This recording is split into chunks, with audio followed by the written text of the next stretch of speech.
Well, hello and welcome to episode 281 of the Plain Talking UK podcast.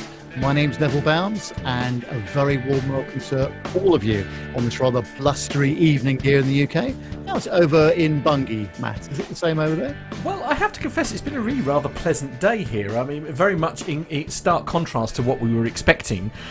We were supposed to be having like severe rainstorms and all sorts, but that seems to have sort of gone by the wayside. Yeah, very intermittent rain and very torrential at times as well. But then the sun came out and then we had the rain again. So we've had almost every season today. Like I say, all you need is a bit of hail and it's sort of 4 seasons in one day, isn't it? Yes, absolutely.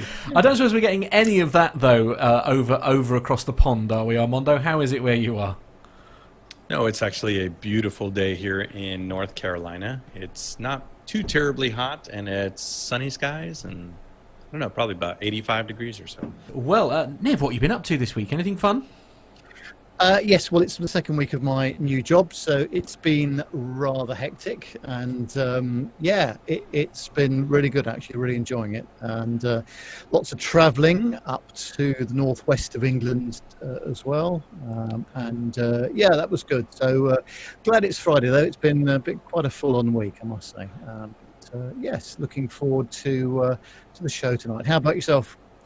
Oh, I'm in the rather unusual situation where I'm basically having 3 days off for the first time, like 3 consecutive days off now since what feels like a millennia ago. Yes. Now, you've got a very special guest in the studio with you tonight, haven't you? I have. Now, so many people will know her from various audio clips that we've had sent in to us over the years.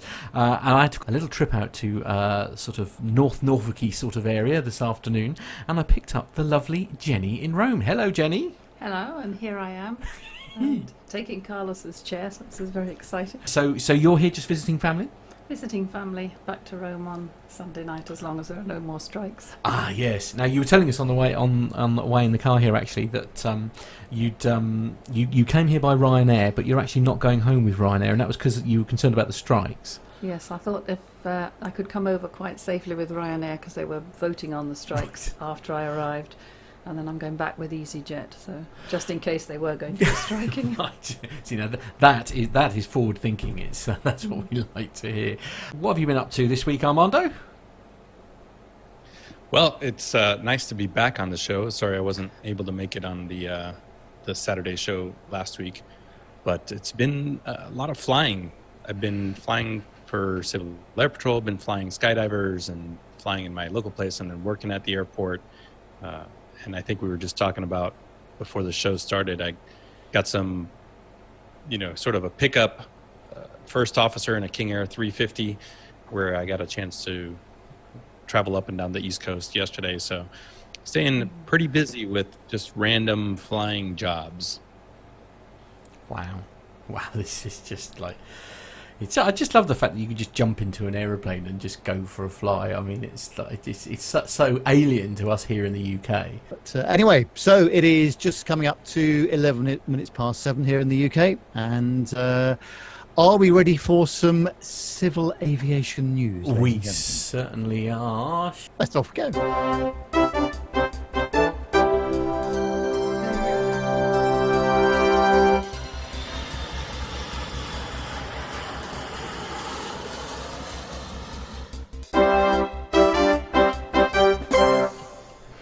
Well, first off, it's on the dailypost.co.uk website, and we were just talking about the Ryanair strike. And it says, as their headline, that Ryanair pilots are planning a series of strikes in the UK in the coming week after having made no progress in a row over pay. It comes after the British Airline Pilots Association held an industrial action ballot over employment issues such as pensions. The aviation ballot saw 80% of pilots vote in favour of strike action, with a 72% turnout amongst ALPA members. The planned industrial action will likely disrupt travel plans for holidaymakers across the UK if they go ahead, and as planned towards the end of August and early September. The first scheduled strike action will last just under 48 hours, commencing on Thursday, August the 22nd, and ending at midnight on Friday, August the 23rd. Ryanair customers should expect heavier disruption, however, between Monday, September the 2nd and Wednesday, September the 4th. In a statement released earlier, Balper explained decades of Ryanair refusing to deal with unions has resulted in two things. Firstly, a management that apparently doesn't understand how to work with unions, and secondly, a company that doesn't have a number of standard agreements that any union would reasonably expect in any workplace. The association said this is why its claim includes issues including pensions, maternity benefits, as well as a fair, transparent and consistent pay structure. Balper claimed it had made no progress with Ryanair management on any of those areas at all. Brian Strutton, Balper General Secretary, said, "We have had no formal offer from Ryanair, and it is imperative that we resolve this dispute urgently to avoid strike action. No pilot wants to spoil the public's travel plans, but at the moment it seems we have no choice." The budget airline, however, has criticised the decision for strike action, primarily because it claims it has no mandate from Ryanair pilots. More than 1,250 pilots are currently employed by Ryanair in the UK, the majority of whom did not support industrial action, according to the airline. In a statement, the company said, "We are disappointed that the pilots' union Balper is threatening to disrupt our customers' travel plans during late August and early September, when it has the support of less than 30% of Ryanair's UK pilots. Balper have no mandate to disrupt our customers' holidays and flights, particularly at a time when UK pilots are facing job losses due to the Boeing MAX delivery delays." Ryanair added that the decision is ill-timed, just 10 weeks before Brexit on October the 31st. We had to get Brexit. I'm so glad it's been mentioned. It says that the... Got that out of the Yes. way. Yeah. Got that out of the way, yeah. Yeah. It says that the airline has written to Balper asking for additional talks and said, "We apologise sincerely to any customers for any uncertainty that the ballot may cause them." Well, this is a collision that's been many months and several years in the making, I think, isn't it, between Ryanair and pilots. So I'm not surprised that this has come to a head. Whether they'll avert a strike or not, I don't know. Well, of course, one of the things that Ryanair is most famous for is not being not particularly giving a monkeys about what other people outside of Ryanair, say, are they? I mean, it's just, he's always, well, not just him, I'm sure, is it? But everybody's always sort of had their own opinion, if you like. He's dealt with his staff and with his cabin crew and with his pilots and stuff his own way, and now they've sort of started joining unions and stuff. I guess it was inevitable that there was going to be an awful lot of strike action, certainly to start off with, before they start playing ball. I mean, it's but I mean, again, BA have been dogged by strikes over many years, haven't they?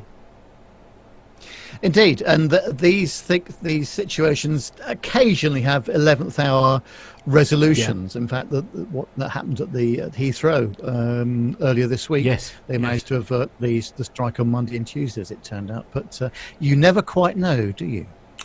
No, you don't. It's a funny one, isn't it? Where do you sit on this one, Armando, when it comes to things like strikes? Well, I think it's very different for the different reasons that. So when you hear about British Airways pilots planning a strike over pay, and they're the highest paid pilots, and then you have Ryanair pilots who we know are generally probably the lowest paid. Yeah, certainly in the commercial aviation world. Yeah, so there's a middle ground for everyone, but it's in those particular companies has to do a lot with management and the way the management is communicating with their employees, and whether the employees feel like they're valued for their company, and like Nev said, that combined with the possible Heathrow strike seems to be a pretty precarious period, and that was a lot of alliteration. That's very good. in British travel this summer, Yeah, and again, of course, you could always argue that the timing sucks, because it's when, certainly this time of year, it's where a lot of UK people are going away on holiday, because it is the summer holiday break and things like that. I mean, but I mean that could be a strategic move, also, knowing that absolutely. It is travel periods. I mean, Nev, do you ever think that Ryanair are actually going to properly acknowledge. I mean, they say on paper that they're acknowledging the unions and things like that, but I mean, he's never really going to play ball with stuff like unions, is he? Well, the thing is that there's lots of other things going on at the moment, isn't there? There's the Brexit thing, of course. I beg your pardon? There's also the 77 Max problem, isn't Yes. there? So it's not just a single situation that's going on here. This could be the alignment of the holes in the Swiss cheese, as they say. And there's a lot going on all at the same time. And I read somewhere, wasn't it, like there's like 900 odd jobs he's talking about possibly cutting off the back of this sort of, the sort of like the Max is not being ready in time and or available, I should say, not necessarily ready, but available in time. I mean, it's a big thing. I mean, it's just. I mean, Jenny, obviously you fly with Ryanair quite a lot. I mean, Yes. does it? I mean, as I say, he's not particularly well known for giving a monkeys about his passengers. I mean, I can't see that he's going to look after. He's going to give a monkeys about the pilots anywhere less. Well, I hope he does. I've been flying with Ryanair for years and years, and excellent flying skills, it seems to me. Nothing to complain about there, and the cabin staff as well. It's always been fine. Yeah, that is true. It's I suppose for as long as he gets away with sort of paying them less, I suppose then he'll continue to do so. So well, good luck to the unions, I think. Anyway, we'll move on to the next story. I've got a British Airways story. This is different. On the Morning Star is the publication we're using, morningstar.co.uk, and the headline is British Airways warns passengers of knock-on impact after IT glitch. So obviously you will have seen in the headlines that there were a couple of problems at Gatwick and Heathrow over this last week. British Airways has warned of knock-on disruption as services returned to normal on Thursday following an IT glitch which caused the cancellation of more than 100 flights, and passengers face the threat of future disruption after British Airline Pilots Association members at BA voted on Wednesday to take industrial action in a dispute over pay. Tens of thousands of passengers attempting to travel to or from Heathrow, Gatwick or London City were affected by the IT problem on Wednesday. Some 117 flights due to depart or arrive at Heathrow were axed. BA could face a compensation bill in excess of £8 million if all those affected claim what they are entitled to under EU rules. The airline, part of International Consolidated Airlines Group SA, said in a statement on Wednesday night that we've resolved the temporary systems issue from earlier today and apologise to customers who are affected. Any customers whose flights have been cancelled have either been rebooked or offered a refund. We plan to operate our normal schedule tomorrow, however there may be some knock-on disruption, presumably because aircraft are all in the wrong place, aren't they? The airline said earlier it appreciated how frustrating their customers' experience had been, and said teams worked tirelessly to get the vast majority of travellers on their way. There are some long queues of passengers at Heathrow and error message on the BA app as some services lagged more than 5 hours behind schedule. The airline was forced to use a backup and manual systems in a bid to cope with the problem. Darren Rowe from the Cotswolds said that his 10:20 a.m. flight from Hamburg to Hamburg from Heathrow for business meetings was cancelled before all the chaos let loose. And I suppose this is the big thing, isn't it? Really, I mean, a lot of people are using this for business, aren't they? So they're flying out to places like Hamburg for their meetings. I mean, obviously, Nev, you've done your fair share of business meetings. I mean, this must be incredibly frustrating for someone like yourself if you're just literally going for a meeting that afternoon or whatever, and you're just going to have one night over there before you come home. I mean, this must be a big thing if something like this happens. Yeah, and it's not the first time, of course, that BA have experienced these IT outages as well. So I think they've got to look at the longer-term knock-on effect, because the cost, not just to them in possible compensation, but loss of revenue later on, because I think people are getting a little bit fed up with it now. Well, you can understand why people are losing confidence, couldn't you? Yeah. Sure, yeah, absolutely. They're looking for other alternatives. So, yeah, I think they need to have a long, hard look at it, and certainly for people that are doing that day trip to, northern parts of Europe, or maybe just an overnight stay, as you say. If you end up with a massive delay or a cancellation, and that's quite a big thing. So I think there's some work to do there. So I mean, what was the issue again? Was it to do with check-in, or was it booking? Presumably, it wasn't booking the tickets in the first place. Presumably, they'd managed to do that. Yeah, I think it was to do with the check-in, and then probably something to do with the paperwork, because obviously all the loads are calculated from the weight of the baggage and that kind of stuff. So lots of things going on there. But they need to find a better way through, a more robust system, and they do have backup systems and all the rest of it, I'm sure. But this is happening a little bit too often, and it's of course. It's not just the flights leaving Heathrow and Gatwick, it's all the stuff coming back in, because the aircraft will be out of position, the crew will be out of position, and there's so many things that depend on an aircraft getting away on time. Indeed. It's I mean, Armando, obviously you're in the States there. I mean, you're aware of BA and its problems. I mean, does something like this make you a little bit nervous about jumping, booking a ticket with BA to say come over to Heathrow? Well, no, we've certainly had our share of issues here in the U.S. too. I think Delta had a fairly public computer glitch a couple months ago, and American Airlines had one a few months ago. So I think it's the reservation systems. You can call it a reservation system, but really everything is tied to it. It's tied to the dispatch system. It's tied to the baggage system. So if one component falls over, a component of it, exactly, it's going to affect. Now there are redundant systems, but kind of like you guys were talking about last week, some of these schedules are so tight and there's such short turnaround times that just one glitch in the matrix is gonna really gum things up. Well, of course, I mean that one of the things with Ryanair, I mean, they're famous obviously for their very short turnarounds. I mean, there's no layover time at all. I mean, everything ends up at the base where it started in an ideal world. So, for example, a flight from Stansted will perhaps do, two stops, if you like, before it then terminates back at Stansted. And of course, if they had a similar IT outage as BA have done, I mean, that's you've got aircraft sort of dotted all over Europe that are in completely the wrong places. Yeah, and I think there's one big difference. So having had the pleasure of flying quite a bit commercially, both in the U.S. and in Europe, I think there's at least I had a little bit of a different mentality in Europe because of sheer geography.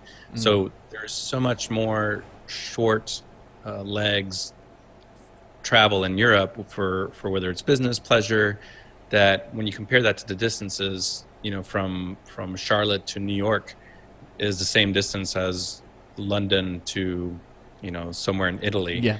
So when I traveled for business in Europe, I generally kind of thought of it almost as a, less air travel, more just, hey, it's a mode of transportation. So if there's going to be delays and the weather is different over there, the airspace is different. You have different considerations in commercial air travel than you do in the US.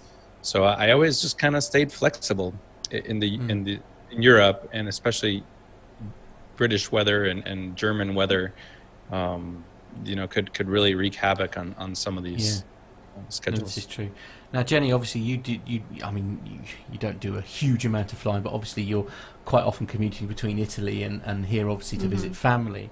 I mean, does a story like this make you a bit nervous about booking with someone like BA? Well, I changed my mind about it this time when I couldn't actually book the ticket, and I thought, oh dear, I hope it doesn't mean that now the credit card details are going to disappear again. So I thought I'll just do it with EasyJet. So I did change my mind on the spot. And I don't suppose you'll be the only person actually changing their mind. I mean, obviously, Nev, you're very loyal to BA, if you like, but I mean, it's. I tried to be loyal. Yeah, it's easy. Tried to be loyal to BA. Bless you. You got someone else fighting your corner here, Nev. Yeah, that's not very nice. But at the end of the day, you've got to do what's right for you, and also the cost involved as well. So, if there's an alternative and the price suits you and the flight timings are good, then that's what you've got to go with, isn't it? Yeah, definitely. That's true. Right, we'll move on to the next story then. Please, Armando, that is with you.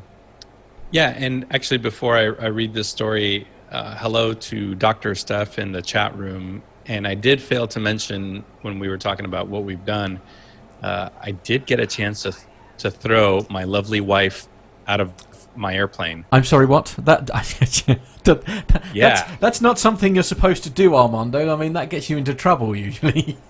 Yeah, it was great because we actually got to the ground almost at the same time, her under a parachute and me in a Cessna 182. And I almost beat her to the ground, but I decided to take the chivalrous route and make sure that her chute opened. Not that I could do anything about it, but and then watched her parachute down to the ground. And that was on the flight after I threw Steph Plummer out of the airplane. Right. As you do, perfectly normal. Yeah. Right.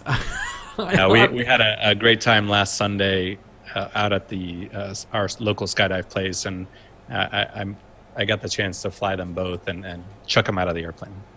Well, in fact, I'm trying to think. I'm trying to think who I was having a conversation with on Twitter today. But him and Dr. Steph were having a similar conversation about sort of throwing themselves out of perfectly functioning aircraft, which I will never ever fully understand. No. You know, I mean, if the thing's on fire, I get it. That's fine. You know, throw yourself out by all means. You know, every man or woman for themselves. But if there's nothing wrong with the damn thing, what's wrong with you all? No, I'll get some videos posted and maybe we can put it on the PTUK website or the YouTube. Yeah, sounds good. Anyway, on to the next story, please. Yeah. Yeah, so this one is from globenewswire.com, and on August 7th, low-fare carrier Frontier Airlines kicked off its Green Week, operated America's greenest flight, highlighting the airline's commitment to fuel efficiency and focus on sustainability. The flight operated between Denver and Greenville, South Carolina, pun intended, utilizing one of the most fuel-efficient aircraft in the world, the A320neo, which is a significant contributor to Frontier operating the most fuel-efficient fleet in the U.S. So for this week, Frontier will be encouraging others to live greener with sustainable giveaways and invites everyone with the last name Green to fly for free on Tuesday, August 13th, 2019. So you still have time to go to the courthouse and change your name. Let's see. Yeah, quick. Yeah, right. Unfortunately, Frontier Airlines you can probably get from Alaska to New York and maybe down to Florida. But, Okay. Let's see. Today's beautiful parts of the world. That's fine. Yeah, right. The flight is focused on sustainability on every level. Service items utilized include compostable cold cups, hot cups, and napkins made from recycled materials, bamboo stir sticks. Customers enjoying snacks utilizing eco-friendly packaging, and cans, bottles, paper, plastic will all be separated and recycled. To further lessen the environmental impact, Frontier is planting enough trees to offset the flight's carbon footprint.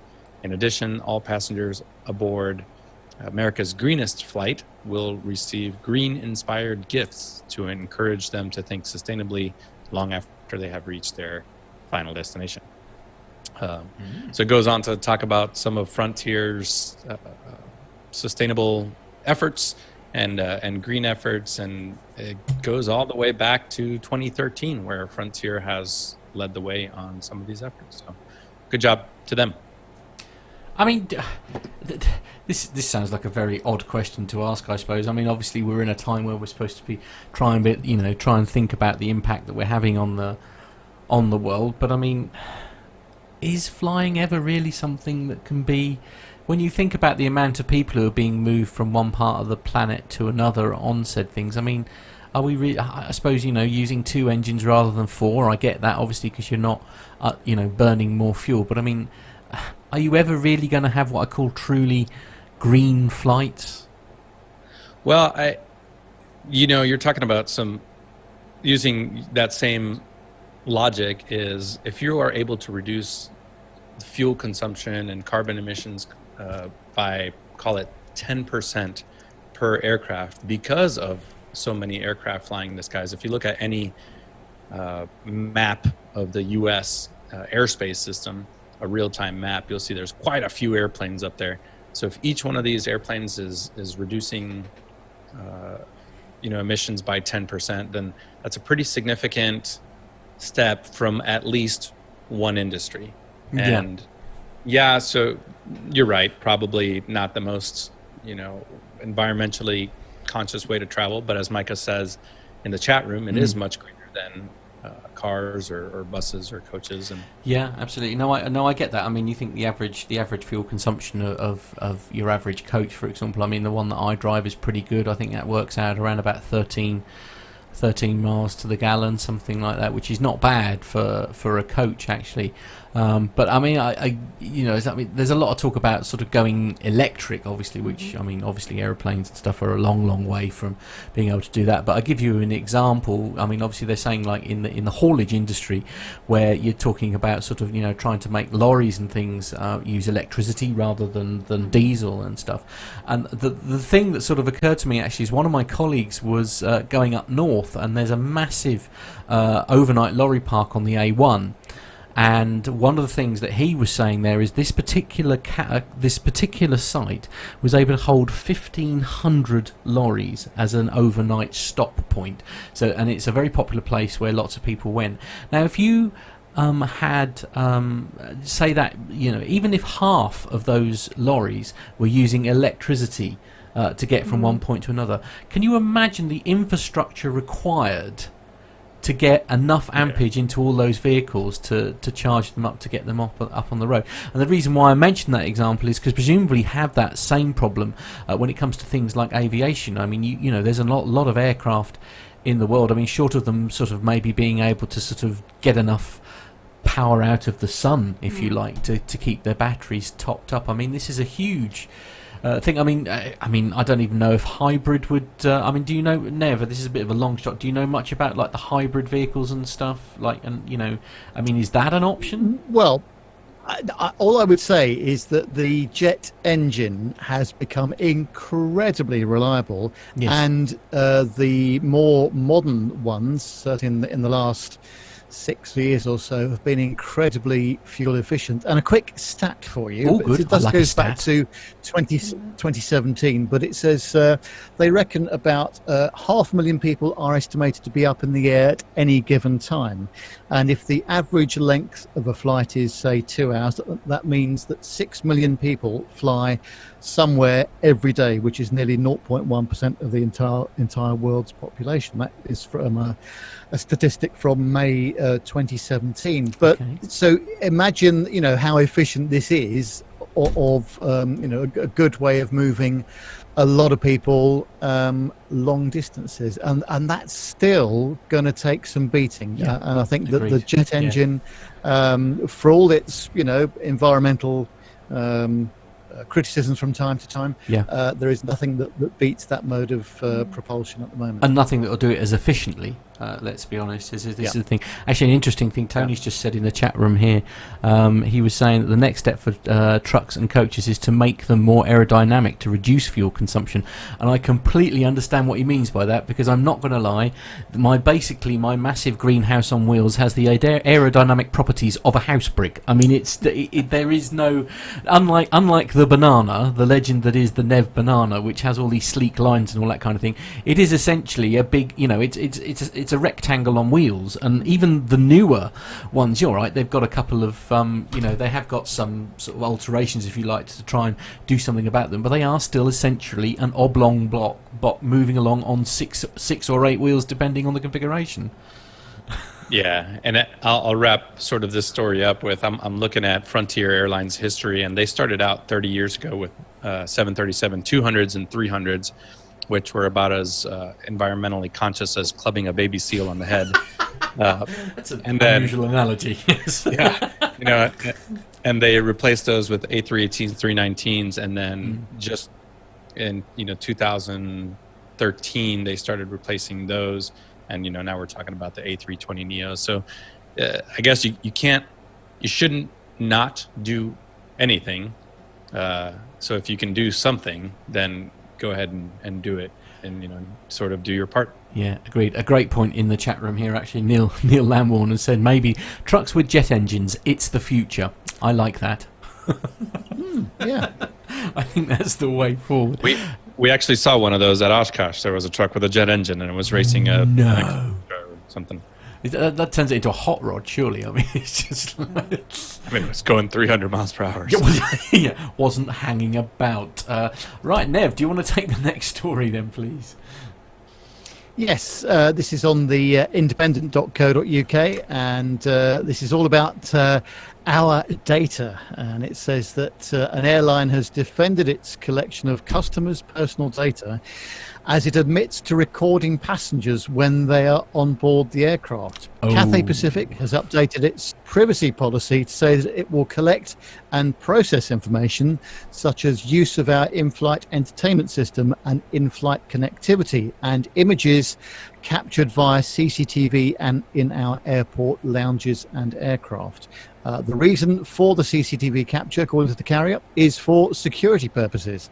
The new privacy policy follows a massive data hack for the airline. Last year, Cathay Pacific warned that some 9.4 million customers may have had their personal data stolen. The breach included passport details and credit card numbers, although the airline said that it had found no evidence that any personal information had been misused. Wow. There are only 7.5 million residents in Hong Kong where the airline is based. The breach is equivalent to every resident having their data stolen more than once. But meanwhile, the carrier denied that its onboard entertainment systems had seatback cameras or microphones installed in them. In a statement, a spokesperson said, "Our in-flight entertainment systems do not have any cameras, microphones or sensors to monitor passengers, nor have they in the past." In February, 3 of the world's biggest airlines admitted that some of their planes had seatback cameras installed in the entertainment systems. American Airlines, United Airlines, and Singapore Airlines have new seatback entertainment systems that include cameras. It's possible that they could be on planes used by other carriers. But in a privacy policy, the airline also says it will share customers' data with government and regulatory bodies and other individuals, bodies and organisations, either for its legal obligations or for the general reasons of safety and security regarding legal and administrative purposes. The airline defended its use of personal data in its statement. "We will retain the personal data as long as it is necessary to fulfill business needs," it says. The information that is no longer needed is either irreversibly anonymized or securely destroyed. In line with standard practice and to protect our customers and frontline staff, there are CCTV cameras installed in our airport lounges and onboard camera, one camera positioned near the cockpit door, for security purposes. All images are handled sensitively with strict access controls. There are no CCTV cameras installed in the lavatories. Oh well, that is great news. I mean, do you know, I'm going to be slightly controversial here, Nev. See how you feel about this. I mean, I think it was the BBC or it was a Panorama investigation or something like that, and it was genuinely quite horrifying how much you were actually recorded when you're just going about your daily business. I mean, obviously, when you walk through security in the airport and stuff, I mean, the amount of data that is gathered, you know, about you while you are just going, you know, the minute you arrive in the terminal building to working your way around even duty free or anything like that, and, you know, obviously going on the plane, is it so unreasonable to expect the airlines to be gathering the same amount of data as the actual airport when you're... Is that so bad? I mean, if they are genuinely using it for, you know, I mean, the shop that you go into in the high street, say in Norwich as an example, is, you know, taking video footage of you as you walk in. They're sort of like pinging your Wi-Fi connection to get data and get ideas about your shopping habits and where you're going within the store, because I know that some of them will triangulate your position and stuff. I mean, this is essentially happening all day. Is it so bad that the airlines are using those same systems as well? I don't have a real problem with it. I have a problem with these data breaches, yes. Especially when it is to do with credit card information and or passport information. I think that is has the potential of being extremely bad. But of course, this whole process starts when you go onto the internet to book your flight or you phone up your travel agent from your mobile phone. Your data is being gathered at every stage and everything that you do these days. So I have no real problem with it, but I'd say they have to get better at preventing these external hacks or the loss of data in the first place. Absolutely, no, and I completely agree with you there. But I mean, Armando, I'm just sort of spitballing a bit here, really. As I say, I mean, again, it's like, these little. I mean, I've got in front of me and Jenny right now. I mean, obviously we've got two cameras in front of us because we're doing a YouTube show. That's obviously very different. But in front of me, I've got my laptop here. It's got a webcam built into it. Now that's my laptop. Obviously I would be horrified if somebody had remotely accessed that and was, say, looking at me looking at my computer. But bearing in mind that you're on an aeroplane, and we hear stories of people kicking off because they're drunk or whatever. Is it really so bad that they're using the technology that's in the plane? Would it really be that bad if they were using the CCTV, essentially using that camera as CCTV to monitor the people that are in the air? I mean, as I say, as long as they're not sort of, in the lavatories or anything like that. I mean, is it so different to how we're having to live our lives anyway? Jenny, what do you think about that? Oh, what do Jenny? I think? Yeah. Well, Sorry, I Amanda. think that the same as you, Matt. Like it's all right until it isn't. Yeah, I suppose. I suppose it's also who they're sharing it with. I mean, is that the is the? I mean, as long as they're only sharing it, sort of, that they're storing it, and then if the police request the CCTV footage, and sort of asked to look at it, is it that? I don't know. I mean, I don't know. It's all over the place. Though, when I came in through Stansted through the passport control, and I've got the electronic passport, you stand there and it looks at you. And it took a picture of me as well as I went through, because you could see it how I was dressed that day and going on. I thought, hello, I look all right. Good. Yeah. I mean, it's. I mean, this is happening in the States as well, Armando, I assume. I mean, it's. Yeah. So this is strictly my own personal opinion here. Having lived in Europe for 6 years and in the UK, and then having studied. Basically Homeland Security, there is an example to be looked at in Europe where the Europeans and the Brits have managed to find this balance between privacy and security. And wherever you stand on that argument, you cannot argue how effective it is and how efficient it is at fighting crime, especially in the UK, having lived over there. How quickly, I was always impressed at how quickly they can find these criminals and any unfortunate incidents. The investigations are very much concluded quicker, at least let off quicker. The first couple hours, by being able to reach into some of that footage. Now, London. Walking around London is an open secret that you are constantly under surveillance, whether those are private systems or public systems, and what databases they're connected to. It's something that people have just come to grips with. And riding on a bus in Cambridge, from the car park into the town center, there's about 7 or 8 cameras on that bus, on that park and ride bus. Now, arguably, the risk factor in an aircraft is so much greater that I personally have absolutely no problem having cameras on an aircraft where you could inflict so much more damage, and there's so many more lives at stake than on a Cambridge park and ride bus. That I would be okay with it. Does it need to be the in-flight entertainment system? Probably not, and they probably won't make that happen.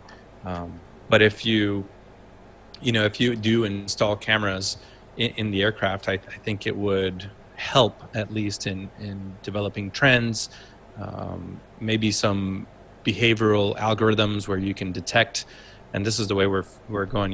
Biometrics was so passé, but now you're talking about behavioral indicators where somebody may be displaying signs of nefarious activity or nervousness, or and now you start talking about human trafficking. You can tackle a little bit of that too with these security systems. Now here in the U.S., we're much more, I guess, much more likely to fight for our personal rights than over in Europe. But that all boils down to everything that you guys are talking about. It's because of cybersecurity, because the cybersecurity aspect is just not there yet. Yeah, this is true. That's all my. Yeah, no, and I completely agree with you. I mean, it's Nev. Do you want to just sort of run through? So there's some great comments in the chat room. Actually, they're having a discussion about like the security implications and stuff. As I say, on my. As I say, I'm very much like with Armando a bit. Like, it's like I'm really not bothered if that camera on the aeroplane that's in front of me on the the in-flight entertainment system. Weirdly, I don't have a problem with that sort of watching me. Do you know what I mean? Because I'm in a public space anyway, so I shouldn't be doing something that is not okay for me. I mean, and if somebody really wants to sit there watching me sleep, I mean, They need to get out more, but knock yourself out. I'm fine with that. Anyway, what are they saying in the chat room, Nev? Yeah, interesting comments from Micah actually, and a quote from Benjamin Franklin, who said that those who would give up essential liberty to purchase a little temporary safety deserve neither liberty nor safety. That's a very harsh. It's very deep, isn't it? Richard Adams says that vast amount of the cameras have no security whatsoever and often internet connected. Many users, especially of those home securities systems, don't realise that they're streaming live. And that's very true. So, and I think that this whole thing, there is a massive difference between the way the US feels about it and the rest of Europe, I would say, and other parts of the world too. So this is something which has been, it happened long before 9/11, but since 9/11 and other things, other terrorist attacks since then, there's just been, you might say, complete security overload, and I'm actually okay with it. But what I'm not okay with, as I mentioned before, is these data breaches and backdoor hacks that would have been going on. And of course, you've got that risk, as again Richard Adams is saying, Tony's saying, and that you have got that big issue of privacy, and there's no guarantee that people aren't able, because of weak security, able to access that CCTV information.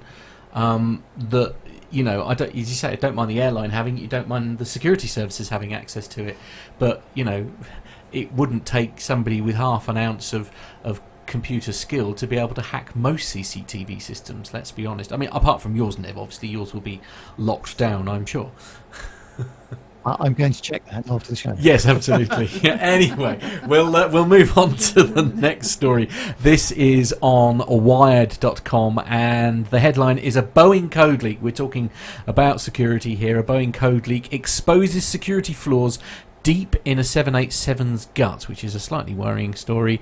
Late one night last September, security researcher Ruben Santamana sat in his home office in Madrid and partook in some creative Googling, searching for technical documents relating to his years-long obsession, the cybersecurity of airplanes.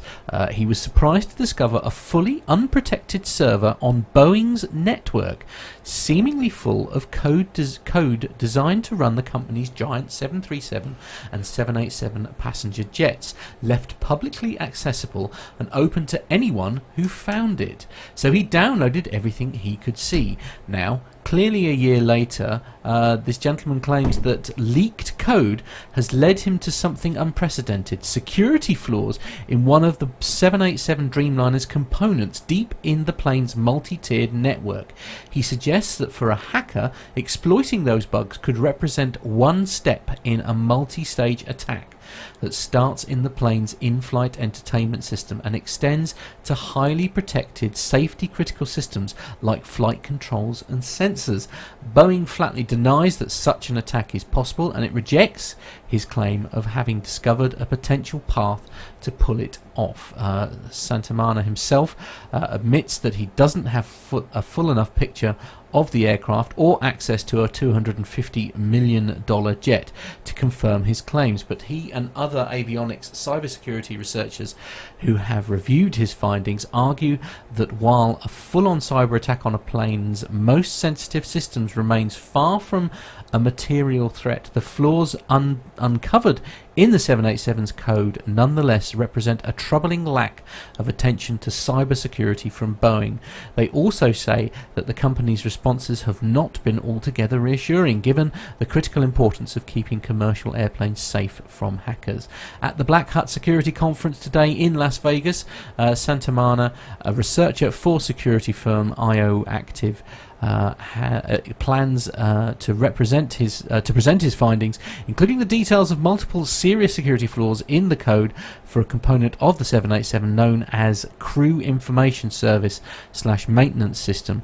The CIS-MS is responsible for applications like maintenance systems and the so-called electronic flight bag, a collection of navigation documents and manuals used by pilots. Santamana says he found a slew of memory corruption vulnerabilities in that CIS-MS, and he claims that a hacker could use those flaws as a foothold inside a restricted part of a plane's network.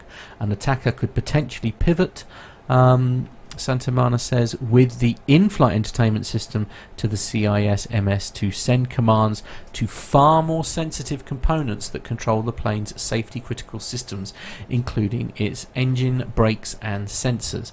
Boeing maintains that other security barriers in the 787's network architecture would make that progression impossible. I won't go into further detail because it is a very technical document and it's talking about firewalls and all that kind of thing, which will basically mean that only me and Nev will understand it, so we'll sort of leave it there. But I mean it is, I don't know, on the one hand I'm very skeptical about this, but I mean I was doing some research actually, because as I say, Carlos sent these out last night, and I was actually doing some research, and you know, this Ruben Santamana has got quite a pedigree involving cybersecurity, so I have to confess I do find this article slightly worrying. What do you reckon, Nev?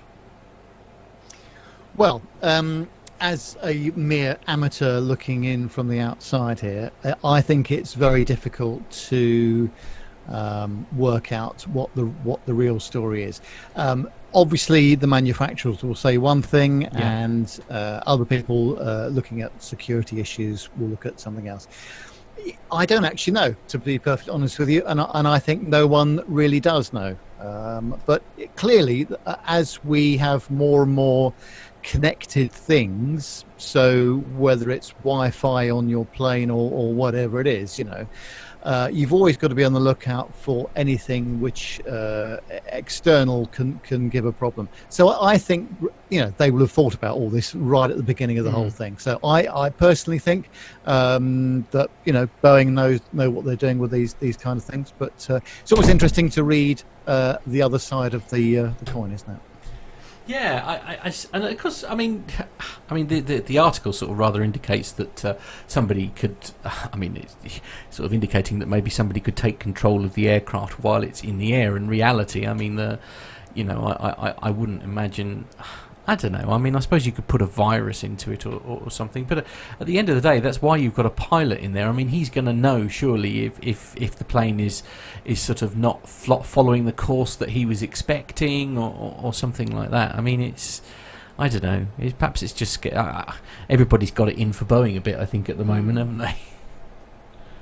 Yeah, you know, that's a really good question. I wonder if the pilots would have any indication. I don't believe so. I've read. I haven't read the 787 manuals, but in most of the aircraft manuals that I like to read at night to go to sleep, I've never read of any error messages. I mean, you could get a CNIMU message or something that says there's a fault with the system, but I don't know of anything that would tell you that there's a hack, an active hack or something going on. That's a really good question. And I was reading ahead in the article, and there's 3 different networks on the 787. one and like Micah's talking about, the one is basically the in-flight entertainment system. Another one is medium systems, and then the common data network is the plane's avionics and safety systems. And it would be interesting to see what safeguards they have put in place to keep those three networks separate. And then for the record, I know what a firewall is. It is the portion that separates the engine compartment from the cabin. So yes, yeah, we'll go with that. Yeah, let's stick with that. Yeah, we like that.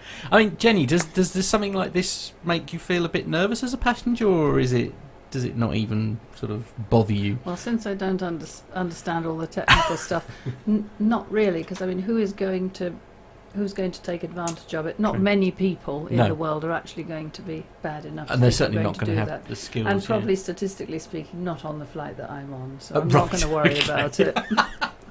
This is what I like, statistics. This is the answer. It's it's an interesting one, I suppose. Armando, did you want to take the next story, please? All right, this is the 777 one, correct? Yeah, why not? I didn't look that far ahead. Where are we? There's a video attached to this. That's it. Yeah, that's the one. That's the one I'm working on. Yeah, I'm really professional at this, by the way. Yeah. So Boeing has released a video that Matt will play, showcasing the interior of its latest long-haul product, the 777X. Fanfare around the development of the 777X has been muted as Boeing struggles with a drop in customer confidence and public perception following its fatal Boeing 737 MAX 8 disasters. I feel like we should have a bell every time we mention the MAX 8. Ding. Launch that and Brexit. Dear. So launching a new long-haul aircraft is usually a major event for companies like Boeing, but this year there was no red carpet or bells and whistles when the first 777X rolled out of the factory. In fact, its reveal barely made the headlines. Not here in PTUK, though. No. We covered it. Absolutely. The 777X has features that make it one of the most unique airliners on the market. A massive wingspan that has folding wingtips. The aircraft has inherited larger windows from its sister aircraft, the 787 Dreamliner, as well as a lower air pressurization to reduce jet lag. With the aircraft still around a year away from its first delivery, more than 300 have been ordered by airlines such as Lufthansa and Cathay Pacific. Emirates alone. The first test flight is scheduled for early 2020, a year Boeing will hope brings less turbulence than 2019. You see, what happened here is you finished reading the story and I'd only just started playing the video. It's a shame. On the audio podcast, let me tell you, it's beautiful. It's more spacious ends. We'll just narrate the video. Yeah, designed to delight. Much like the desserts at Chan's. Yeah, it's got larger windows, a view of the sky from everywhere. So I should have my full-on, sort of like voiceover guy. Senses awakened, the sky celebrated. No, okay. The air cleaner, right? Okay, yeah. Armando, Nev, you don't seem very impressed. Well, no, it's I'm just I'm not normally easily pleased at all, as you know. No, no. So yes, no, it's very very nice, very nice. It's a very very beautiful bit of kit. There we are. All right, shall we move on from that particular car crash? Nev, would you like to take the next one, please? It's on the Forbes.com website, and the headline says, "Would you please buy used Airbus A380?" Well, are you looking for a great new entrepreneurial opportunity? Why not buy some used Airbus A380s and start your own airline? Second-hand aircraft have been a launching pad for billionaires from Sir Richard Branson, who started Virgin Atlantic with a used 747, to the late Kirk Kerkorian, who turned a used DC-3 into an airline asset. He later parlayed, is that right? Parlayed into ownership of MGM. Such an opportunity may be here again for the right and well-financed entrepreneur. Since Airbus announced the coming end of the A380 manufacture, airlines such as Singapore, Lufthansa, and most recently Air France have been rushing towards the exits of A380 ownership. Recent reports about possible wing cracks in early models may provide added impetus. Reports are that 7 Airbus A380 aircraft are in storage in France, almost 3% of the total of 238 manufactured. A pair have reportedly been scrapped altogether. Excuse me. Still, all of the potential airline mogul needs to do is to create a startup airline or charter or possibly a freight carrier with routes that can keep a 500-seat A380 or 2 packed full. With 7 planes parked and more coming, Lufthansa is retiring its aircraft to the manufacturer as part of a deal for new equipment. Airbus will no doubt cut you a sweet deal on a used A380 original list price, $446 million. There is just one problem. The budding airline entrepreneur will need to figure out how to make money with the airplane, apparently something that neither most airlines or airlines have figured out. An exception may be Emirates, which owns 111 of the world's 238 A380 aircraft and has aggressively used them to build traffic through Dubai Airport, which leads the world in annual international travellers with 88 million. Ironically, Virgin Atlantic, the creation of entrepreneur Sir Richard Branson, was a launch customer for the A380, ordering 6 back in 2001. It finally cancelled the order in 2018 without ever taking delivery. Whilst entrepreneurs willing to take a chance on the A380 can no doubt get a substantial discount off the list price, the plane's cost of operation and maintenance remains substantial. You'll still need a large crew. Qantas operates the plane with 3 in the cockpit and 21 in the cabin, and pay a cost of operation estimated at between $26,000 to $29,000 per hour, one of the highest in the airline industry. Those 4 engines are thirsty. That cost included roughly $17,467 worth of fuel. So the article goes on somewhat, but it's interesting, isn't it, that the most successful operation of this has been in the Middle East, where Emirates have done a really good job of getting Dubai as the halfway point, if you like, between Europe and Australia and New Zealand and the Far East. And of course, I mean, to be fair, like especially like with their long haul network, I mean, Malaysia Airways do something similar, where if you want to go to New Zealand, for example, you go from London to Kuala Lumpur and then Kuala Lumpur on to either New Zealand or Australia or wherever it was. As I say, in Emirates are sort of doing a very similar thing with their thing. But then this is the thing. Those things are full when they, I mean, we all know somebody who works quite regularly on the A380 now, and those routes are full. It's I'm amazed that people like, if someone like Emirates can make it pay, I mean, presumably there's that same scope in the market for someone like Virgin to operate similar routes and do that, or do you think it's perhaps exclusively because of the, in Dubai a lot of people are flying to different places because it is, a much busier place, I mean far busier than say even London when it comes to stuff like that? I mean, what do you reckon, Nev? Yeah, it's difficult to know, isn't it, really? But of course, the airlines tend to make most of their money in the premium cabins. So it's in the business and first class sections of the aircraft where they're making most money. But as you say, even in the economy seats, I don't hear much about half-empty Airbus A380s, I've got to say. No. So I think, clearly the maintenance and the crew costs to operate these are very substantial, and I think this is playing a big part in the way airlines are thinking at the moment. And of course, 4 engines rather than 2 as well. It's perhaps that's the main reason. I mean, Jenny, have you ever been on an A380? No, and I'd love to though. Yeah, this is it. Armando, have you flown on an A380? Never been on an A380. I'd love to fly on one before they all retire. Well, I think we're all going to have to be quick. Nev, have you had the pleasure? I know you've been on one then, to have a wander round. Yeah, that's the only one went in, was the one at Farnborough when Al and myself went round it. But no, I've not flown on one yet. But yeah, I need to do that before there aren't many around. I know from a crew point of view, a lot of crew don't enjoy it anywhere near as much. You know, like if you gave them an A380 or a 777, they would go with a 777 every time. Certainly from a work point of view. Why is that? I think more to do with the way that it's laid out from like carts, from where the carts are and things like that. So from an operator's point of view, it's the 777 is less hassle than the A380. But yeah, I don't know. There's something. I see. I look at the, and I know I mentioned this a few weeks back, but I look at the A380 the same way that a lot of people look at the 74.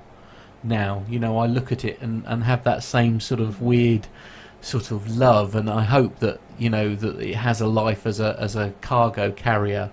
Perhaps when the, you know, the passenger variants have all come to. Are there many A380 cargo planes? I feel I need to look that up. I don't think there are any. There was not a A380 freighter produced. I mean, surely the sheer size of it would make it a great way of getting an awful lot of cargo from, you know, one part of the world to another. I don't know. I think also the problem is converting, you know, doing a conversion from a primarily, or, you know, exclusively passenger aircraft into a cargo one is a massive undertaking in terms of design and costs and all sorts of things. Now, an option would be, you know, based on my background, a troop carrier. Yeah, that would be an excellent way to get 400 troops from one spot to another fairly quickly.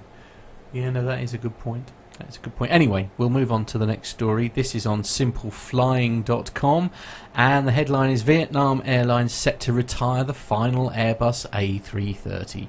Vietnam Airways is about to retire the last of its Airbus A330s since announcing an ambitious program of fleet modernisation in 2014. The carrier has systematically replaced its ageing rolling stock of a mix of A350-900s, Boeing 787s and the A321neos. Vietnam's phasing out of the A330 runs in tandem with the carrier's overwhelming desire for and purchase of new generation narrow-body jets. Despite a slowdown in its rate of growth in the latter part of last year, the carrier now appears to be back on course and likely to invest in 50 narrow-body jets by 2025. Over half of the carrier's recent narrow-body purchases have supplanted its 777-200ERs and A330-200s. The 777s, of which there were originally 8, were finally retired from service in 2017. On the question of which company will receive the order for the glut of Vietnamese narrow bodies, the jury is out. In an interview with Flight Global, the airline's boss, who I'm not even going to attempt to pronounce that because it'll end up being terribly offensive. Anyway, this particular individual said, by definition, it's a narrow body, and whether it's a Boeing or an Airbus, it is open for consideration. When the fleet is below 50 to 70, there is a need to have a common type.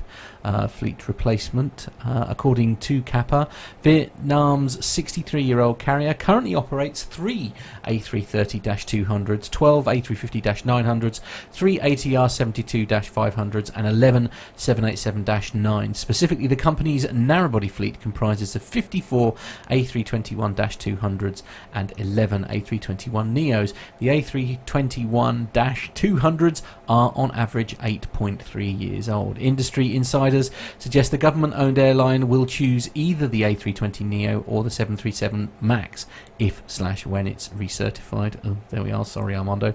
The carrier already has 3 Airbus A320neos on order from Chinese Lisa ICBC.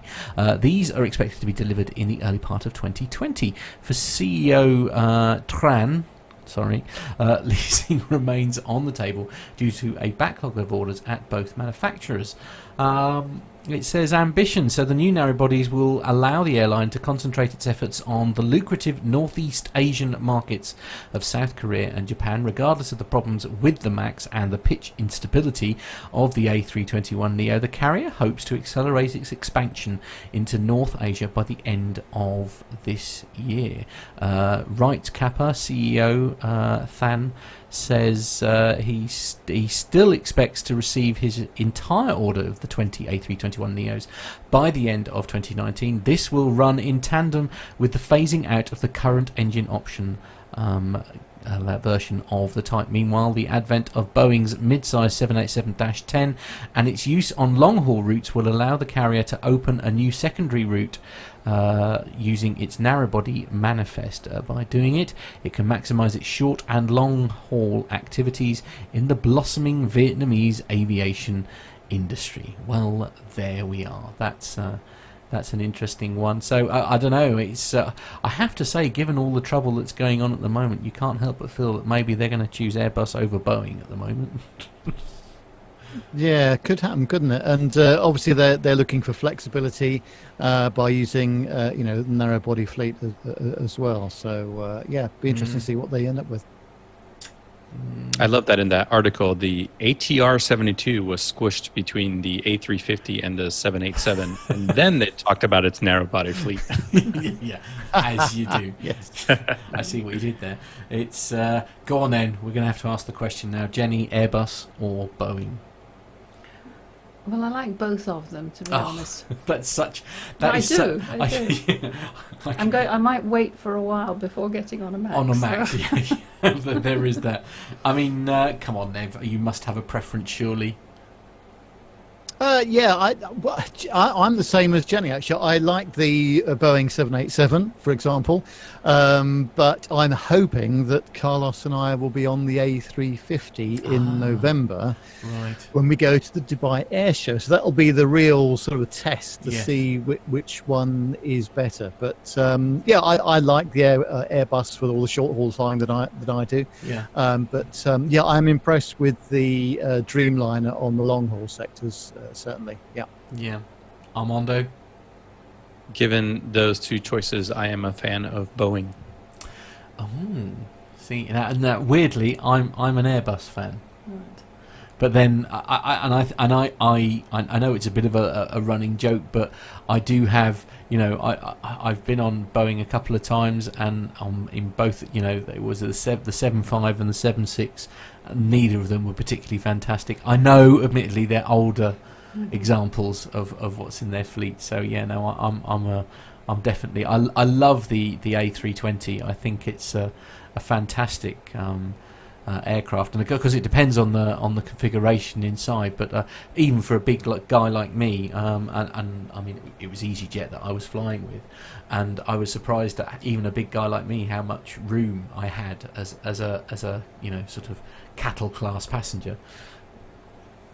Anyway, we'll move on to the next story before I get into trouble. And Armando, the next one is with you. All right, this is from The Points Guy. The what and now? I don't know how. It's from Thrillist. Just kidding. Oh, okay. The Points Guy. The Points Guy. Just kidding. Yeah. So from Thrillist, these are the best and worst airports in America this year. Oh, dear. So, yeah. So whether you're a seasoned flight attendant with professional packing secrets, or just a casual traveler, you've likely seen your fair share of American airports and made the mental note of how the good ones, maybe it's the food court, short security lines, whatever the case, there's no denying certain travel hubs are great at what they do, while others seem to exist just to make your blood boil. Now we have a better sense which spots are on either end of that spectrum thanks to a new ranking of the best and worst airports in America. It is produced by the Points Guy, who tapped into hard statistics and their own personal experience to put together this list. How do you want to run this, Matt? Well, I think what we'll do is I'll tell you what, we'll just run with do 10, so we'll do the top 10 25 best airports in America 2019, and we'll just whack through them. That's probably the easiest thing. Well, right on. So the 10 best airports in America. Number 10, was John Wayne Orange County Airport. Number 9, Indianapolis International Airport. Number 8, Norm Mineta San Jose International Airport. Number 7, San Francisco International Airport. Number 6, Seattle Tacoma International Airport. Number 5, Sacramento. Number 4, Hartsfield Jackson Atlanta International Airport. Number 3, Portland. Number 2, Phoenix Sky Harbor International Airport. And the best airport in America is San Diego International. So have any of you guys had any experience with any of those airports in that top 10 there? I mean, Nev, have you flown to any of those bases?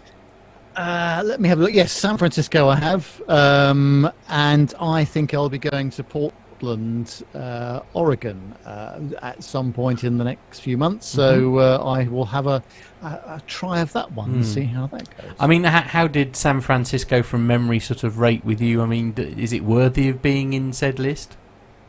Well, to be honest with you, this was, 15 years ago from the last time I was in San Francisco. So things have probably changed, and certainly the traffic has got far worse in terms of the number of passengers and the number of aircraft using the terminals, I would imagine. It was busy then. I can just imagine how busy it is now. But, they do, it's a major hub for a lot of airlines, and so it's an important place to go. Indeed. Obviously, Armando, as our American correspondent, are there any of those on that list there that you've flown into or out of? Yeah, I've been to most of them. I have never been to Portland, but the rest of them, I will agree with the list. I think they were all pretty good. And just for the record, Charlotte Douglas International Airport was number 13 best. Ah, very good. Yes, of course, that's local to you, isn't it? It is. Yeah, absolutely. Although not right now, because there's an incredible amount of construction going on there, and it looks like we're a third world country. But okay, good. Right. So maybe. Well, hopefully this was from last year, therefore it doesn't feature. Have you flown into any of those, Jenny? No. Been to Canada, but not to the States. Oh, okay. Oh, have you never been to the States? I went by Greyhound bus from Canada to New York. It was a mistake. Goodness me, that must have been a heck of a journey. Yeah. So by sheer comparison then, Armando, if you want to just whack through the top 10 worst airports in America. I don't think any of these will surprise anyone. Right. Number 10 worst airport in America, which is unfortunately where I grew up, Luis Muñoz Marin International Airport in San Juan, Puerto Rico. Now, I do disagree with that one because Megan and I were just there a couple weeks ago, and it was actually quite a pleasant experience. Okay. In fact, more pleasant than Charlotte under construction. Okay, right, okay. So, sorry, Points Guy, I disagree with you. Good. Number 9, worst airport, Hobby Airport in Houston. Number 8, Cleveland Hopkins International Airport. Number 7, Louis Armstrong New Orleans International Airport. Number 6, no surprise, LaGuardia. Number 5, Southwest Florida International Airport, which is Fort Myers, just south of Tampa. Number 4, Detroit Wayne County Airport. Number 3, Fort Lauderdale Hollywood International Airport. Number 2, Orlando International Airport. And the number 1 worst airport is Chicago Midway. Okay, I mean, do you agree with that? I mean, would you say that's pretty horrendous? I've never been to Midway. All of the other ones I have been to, and pretty accurate. But I mean, Nev, I mean, this is a bit of a long shot here. But do you think some of this is because, I mean, let's use Orlando. Obviously, we all know Orlando because it is there's a very rather well-known sort of set of theme park, shall we say, quite close by. I mean, is it just horrendous because of the sheer volume of people that are flying into it? I think also that what happens is that many international flights tend to land, lunchtime onwards, or mid-afternoon or towards the early evening, and so I would imagine that the airport gets overwhelmed fairly quickly. And of course, at the end of the day, normally about 4 o'clock in the afternoon, there's a massive thunderstorm in Orlando. So first of all, that just messes everything up on the apron. There's aircraft that can't park on the gate and all sorts of things. So that's probably a contributory factor, certainly in the high summer months as well. But it's all about how these things are dealt with. But yes, the sheer numbers of people going through Orlando are significant, I would say. So we have from our live field correspondents. Oh, good. Right. Yes. Live feedback. Rick Bell hates anything in the New York metropolitan area. So number one, Newark. Number two, LaGuardia. Number three, JFK is his votes for the worst airports. And Dr. Steph concurs with Newark and LaGuardia, and she adds Chicago O'Hare to her top three worst airports. I have to say, I mean, I flew into which one did I fly into?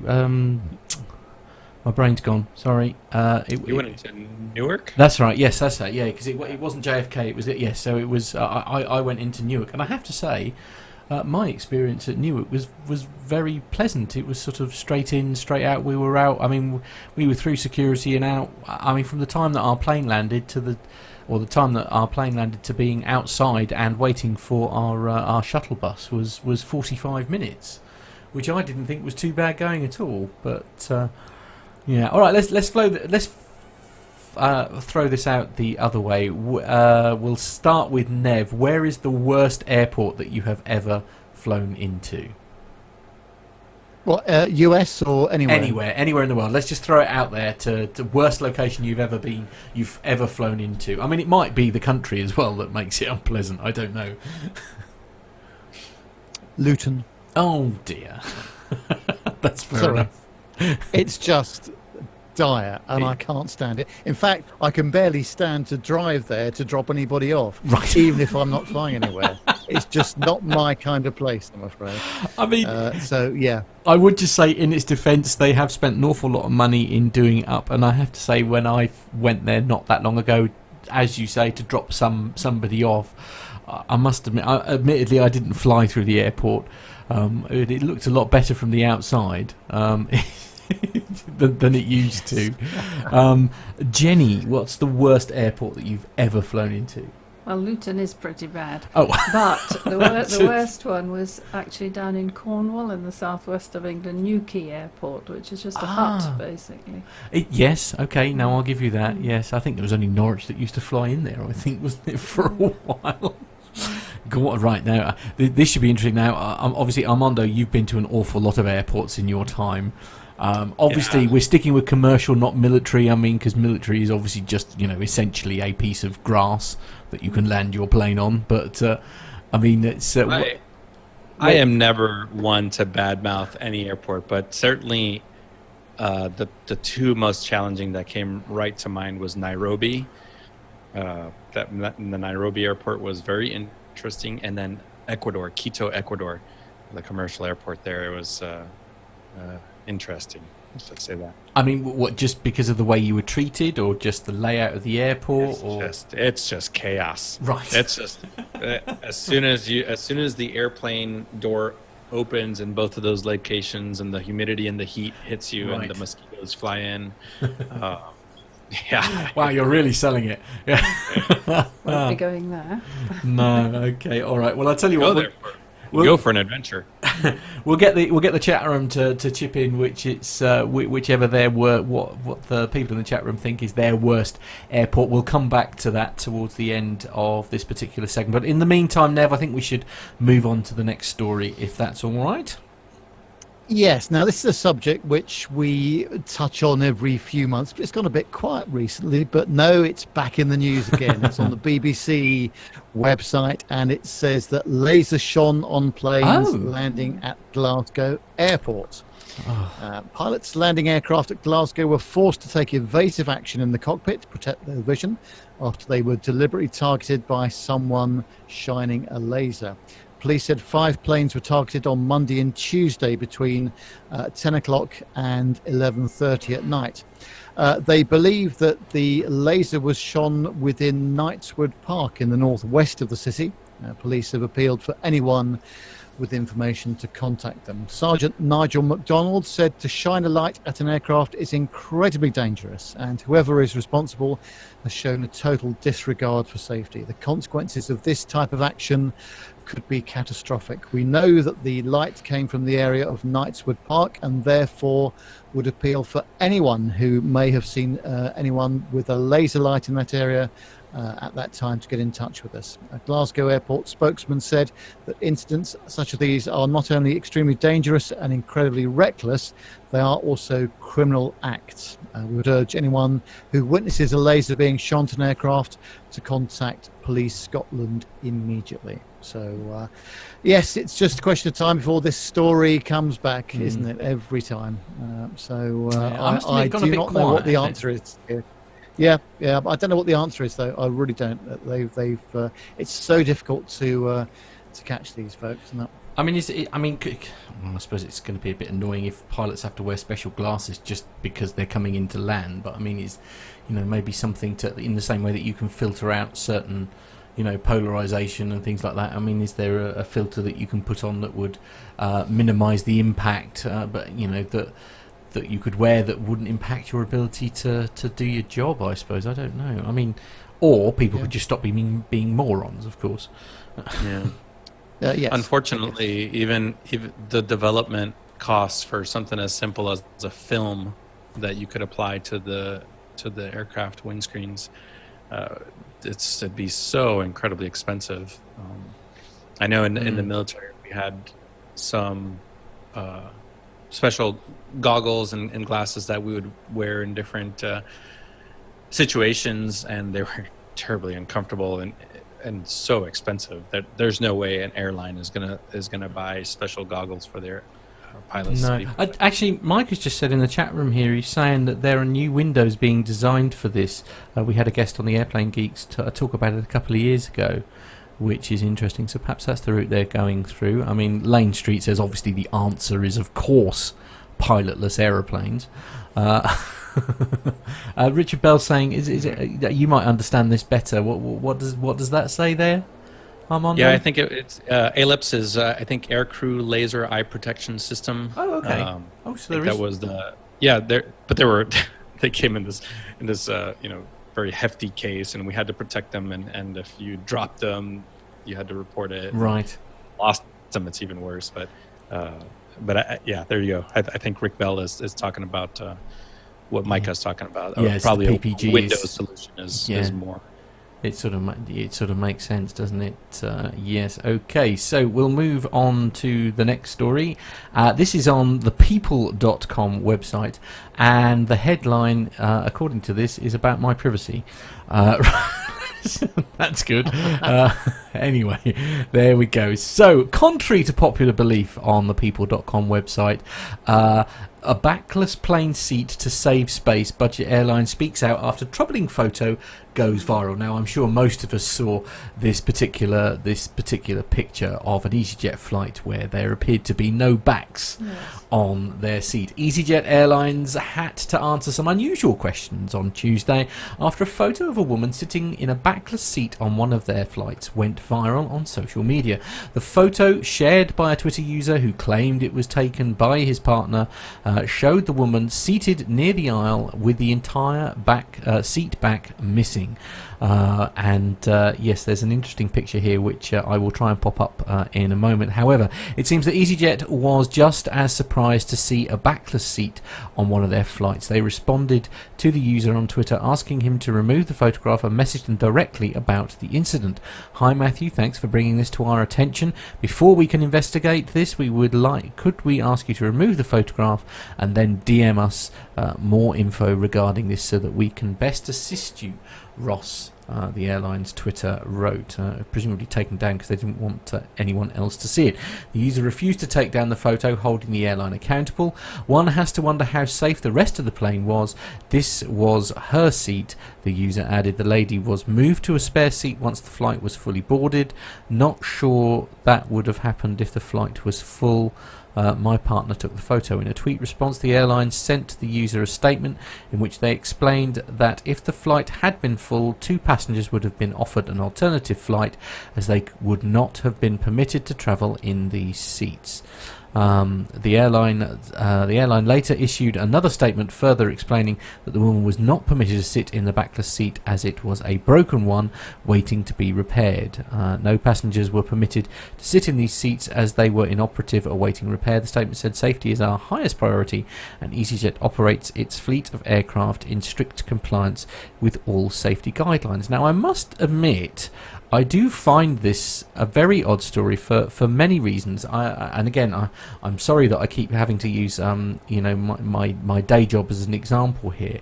But if we have a vehicle with a defective seat belt, we are not allowed. We're not allowed to move them to another seat. We are not allowed to use that vehicle until the fault has been rectified. So it's not a case of just moving them to another seat. Technically, I mean, obviously, if you were out in the road, I suppose, if you were already out and you had a spare seat, obviously you would do that.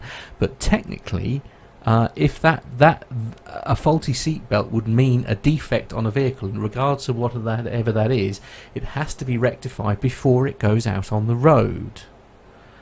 Now, presumably, presumably that would be very much the same in commercial aviation. If there is any kind of defect, especially something like this, which is very safety sort of thing. I mean, even if it had, say, broken in flight, and you then had to, So, there is a thing called a minimum equipment list, and right. They're basically items that are go or no go, and there is a big checklist of all of this sort of stuff that the crew go through, both in the cockpit and in the cabin as well. So in this instance, clearly the lady was not flying in that seat. There's no question about that. So they took it out of service and they sat her somewhere else. But also, I don't think it's reasonable to ground 180 people because of a faulty seat that's not going to be used anyway. And I have been on aircraft before where they've actually taped off areas,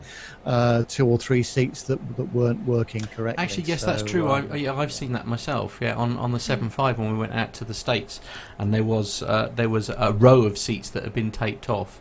And not because crew were going to be sleeping there or anything like that, but they'd just been taped off. Now, to be fair, they looked okay, but perhaps it could have been seat buckles and things like that.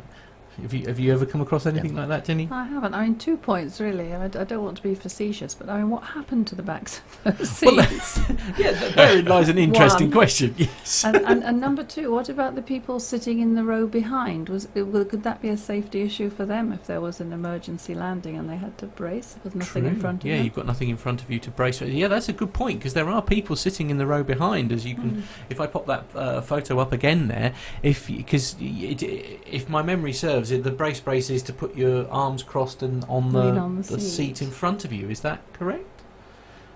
There's several different brace positions. You can wrap your arms underneath your knees and tuck your head in, and it's amazing. I feel like Nev was reading my mind. The minimum equipment list is exactly where we go, and systems and components are tiered, and depending on redundancies and what kind of flight you're doing, you can absolutely proceed with a flight with inoperative equipment, including things like brake de-ice or thrust reversers being inoperative, or a certain type of system that you would think would be more critical, so a seat belt or a seat back is probably not going to ground an airplane. So okay, that's interesting. Have an eye on the same wavelength. I don't know who I feel most sorry for.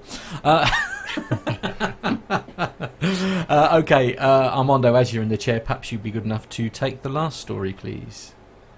Right, from Flight Global, French investigators are probing a ground incident during which a ramp worker suffered serious injuries during a pushback operation. The July 24th event occurred at Paris Charles de Gaulle Airport as an Air Canada Boeing 777-300ER was preparing for service to Toronto. French authority BEA states that a part of the tow bar fractured and that, when it disconnected from the tractor, the aircraft advanced. The bar, under tension, struck the ramp worker's legs. BEA has not disclosed the extent of the injuries, but describes the event as serious.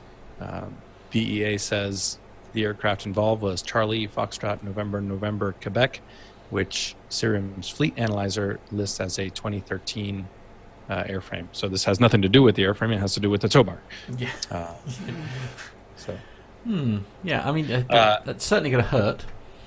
Yeah, so you're taking a very heavy tug and a very heavy airplane, and you have this little piece of metal that's pushing, and it's under incredible stress. Like anything else man-made, some will fail, and I work with this daily. I work with tow bars and tugs and moving airplanes, and inevitably something like this. Now it's very unfortunate that the ramp worker was injured. But things like this will happen. Yeah, this is true. Well, that is where the commercial aviation and indeed the news stories for this week come to a close. We have a very interesting video that you're going to share with us now, Armando. Perhaps you could tell us all about it.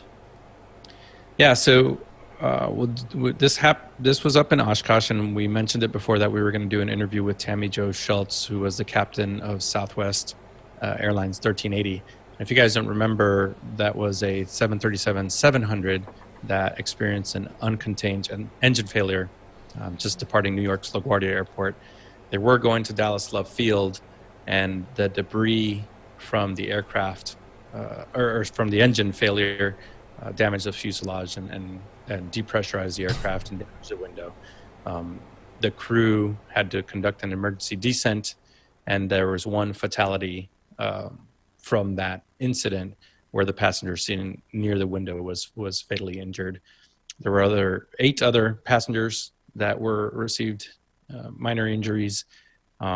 So we're going to start this video off with the ATC audio from our friends over at VAS Aviation or VAS Aviation on YouTube. So listen to Captain Shults and her first officer as they deal with the emergency, and then we will roll right into our interview with her. Southwest 1380, if you're trying to get me, all I hear is static. Southwest 1380 has an engine fire descending. Southwest 1380, you're descending right now?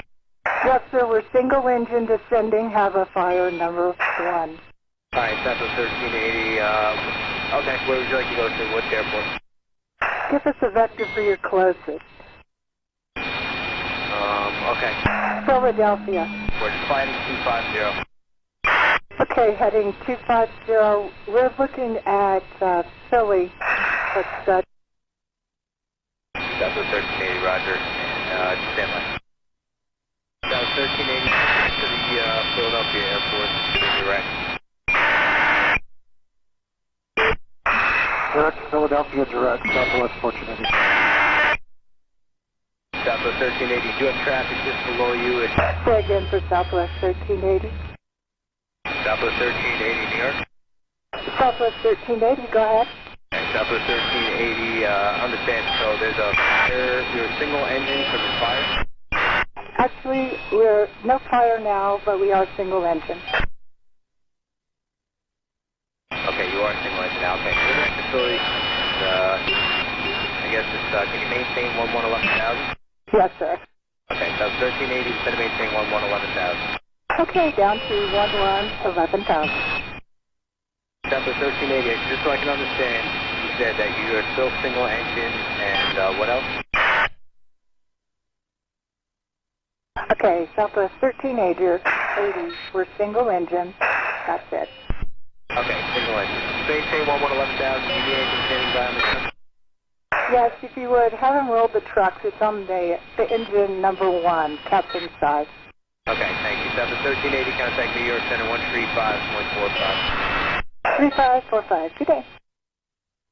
Southwest 1458, you can expect an extended downwind. We have another fellow company airplane coming in that has an emergency that's pretty serious, so we're going to dump him in front of you. No problem. We're running early, so do what you got to do, 14 and 15. Hey, join Erie there, maintain 170 knots, please. I'm going to slow you down. Okay, Erie, 170 on the speed, Southwest 1458. American 585, also emergency for you, being landing in front of you there, so reduce speed to 170, get you right in as soon as we can. Phone to 170, American 585, no problem. Denver 3625, Philly approach. Altimeter's 2974. Expect the ILS 27 right, or, yeah, let's do 27 right.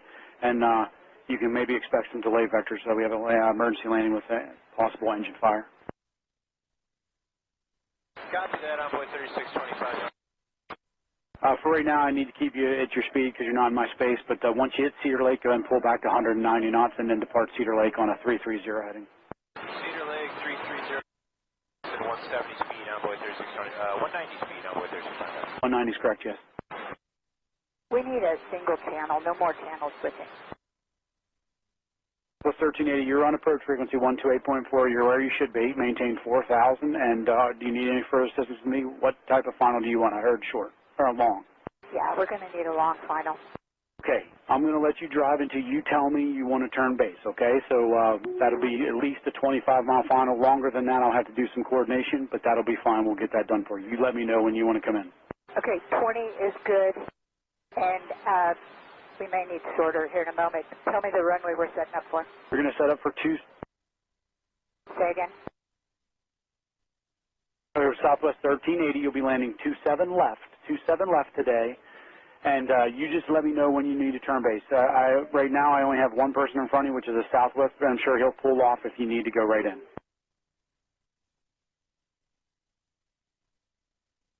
Southwest 1458, we got... Okay. Southwest 1458, clear visual approach 27 right. Keep your speed up. I'd like to get you on the ground before I have to turn her base.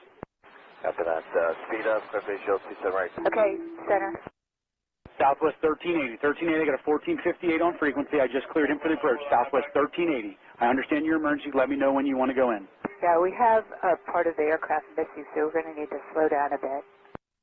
Southwest 1380, speed is your discretion. Maintain at any altitude above 3,000 feet, and you let me know when you want to turn base. All right. Down to 3,000. 210 on the speed. Absolutely. You just let me know anything you need. Sure, we'll let you know when he's on a 5-mile final. Southwest 1458, give me the best forward speed, please, and tower's 18.5. That's already 14. Southwest 1380, like to start turning inbound. Foxtrot 21, ETA probably about 6-7 minutes, stand by. The number one engine failure. And it's a Boeing 737, 149 souls on board and 21,000 pounds of fuel.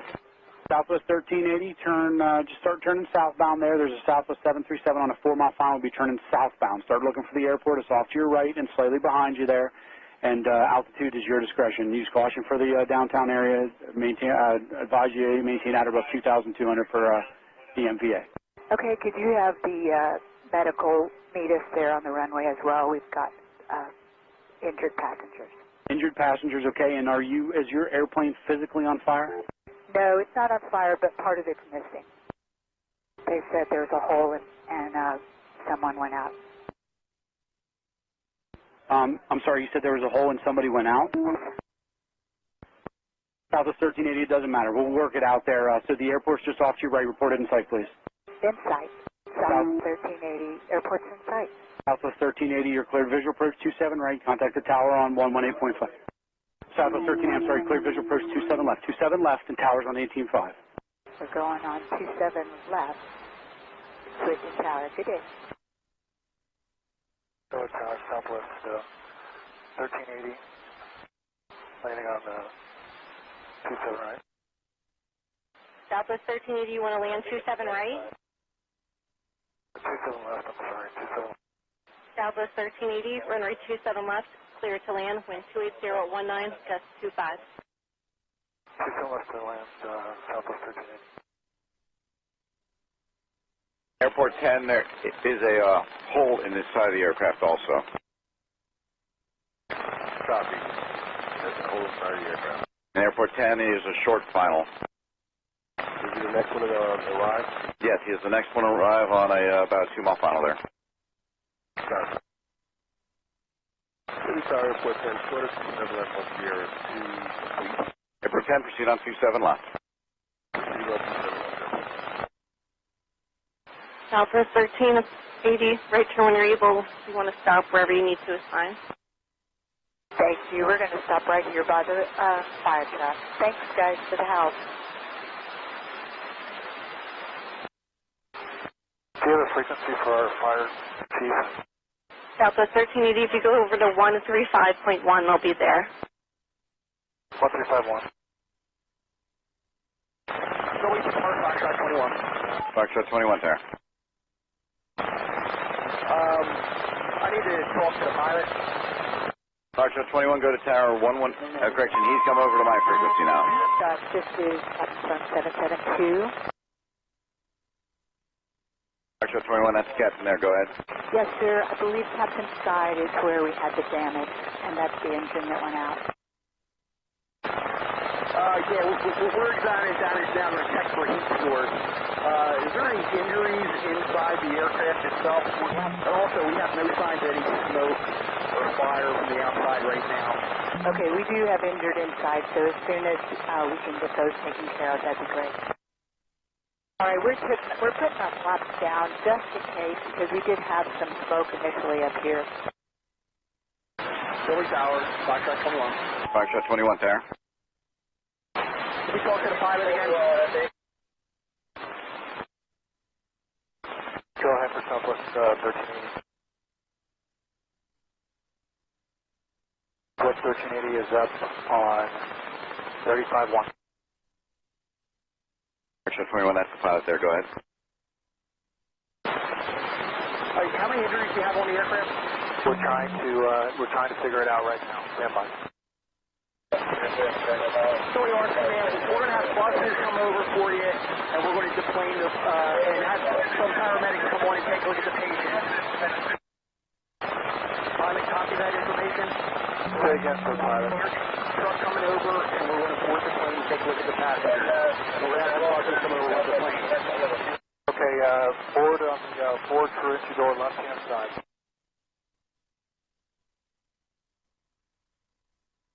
Are we able to board on the R1? We can if you need that, yes. Everybody wait until depart 27 left. We have an emergency in progress. It's going to be about 10-15 minutes. Stand by. This is 1380. We need EMS on board. Is there a way to get them up here? Foxtrot 21, did you copy that? Foxtrot 21. Yeah, they want to know if they can get EMS on board the aircraft there.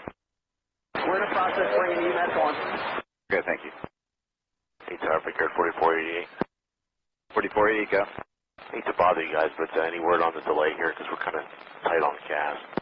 Stand by. We're talking about taking you over to 27 right, possibly. Stand by. All right. All right, attention all aircraft. This frequency plan on departing 27 right. Stand by. All right, disregard. All aircraft can go ahead and start shutting down. Be on 4876, Brickyard 4485, Foxtrot Charlie 1913. Be on 4988, be on 4940, Blue Streak 5547, Envoy 3916, Delta 1274. Go ahead and shut down. It's going to be a good 15 minutes. We're not moving anybody on the airport right now. Still planning 27 right?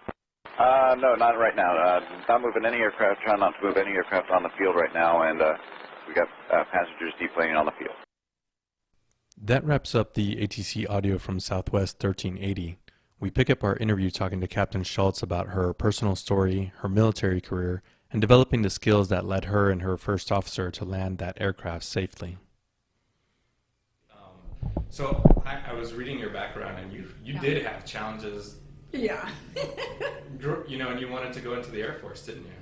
I did. I didn't even know the Navy had airplanes. When the Air Force turned me down the third time, and they said, please don't come back. My girlfriend, who all three of her brothers were Air Force pilots, she said, Tammy Jo, try the Navy. And I'm like, I grew up in New Mexico. I'm used to desert. I've never even seen a real ship. I don't want to drive one. And she said, no, they have aircraft carriers, jets, you know. So I stopped by the Army first, just because I thought, well, I'm still not sure about the Navy. And the Army said, you are not a fit for us. And so I went to the Navy, and it's so funny because I think the Navy has, they're so low-key about what they do. with women that it's amazing. They opened up, first of all, they were the only ones that would let me even take the test. The others wouldn't even let me take the test. And it took me a couple of years and 3 more recruiters to find one that would process it, because the first one said, oh, you scored high enough for a guy, but not a girl. We don't need girls. And so it took me a while to find, but the Navy, they were the first branch to open up to women, earning their wings. And also in the Navy, we weren't allowed to fly combat, but we could fly combat aircraft, just not in combat squadrons. So we were the only branch up until Congress said, you will let women fly combat. No one else had women flying tactical aircraft. And we were just laughing this morning because my husband, who's a Navy pilot also, we had both gotten F-18s on the same weekend, so we had a cross-country planned, not in formation, of course, because we were in different squadrons.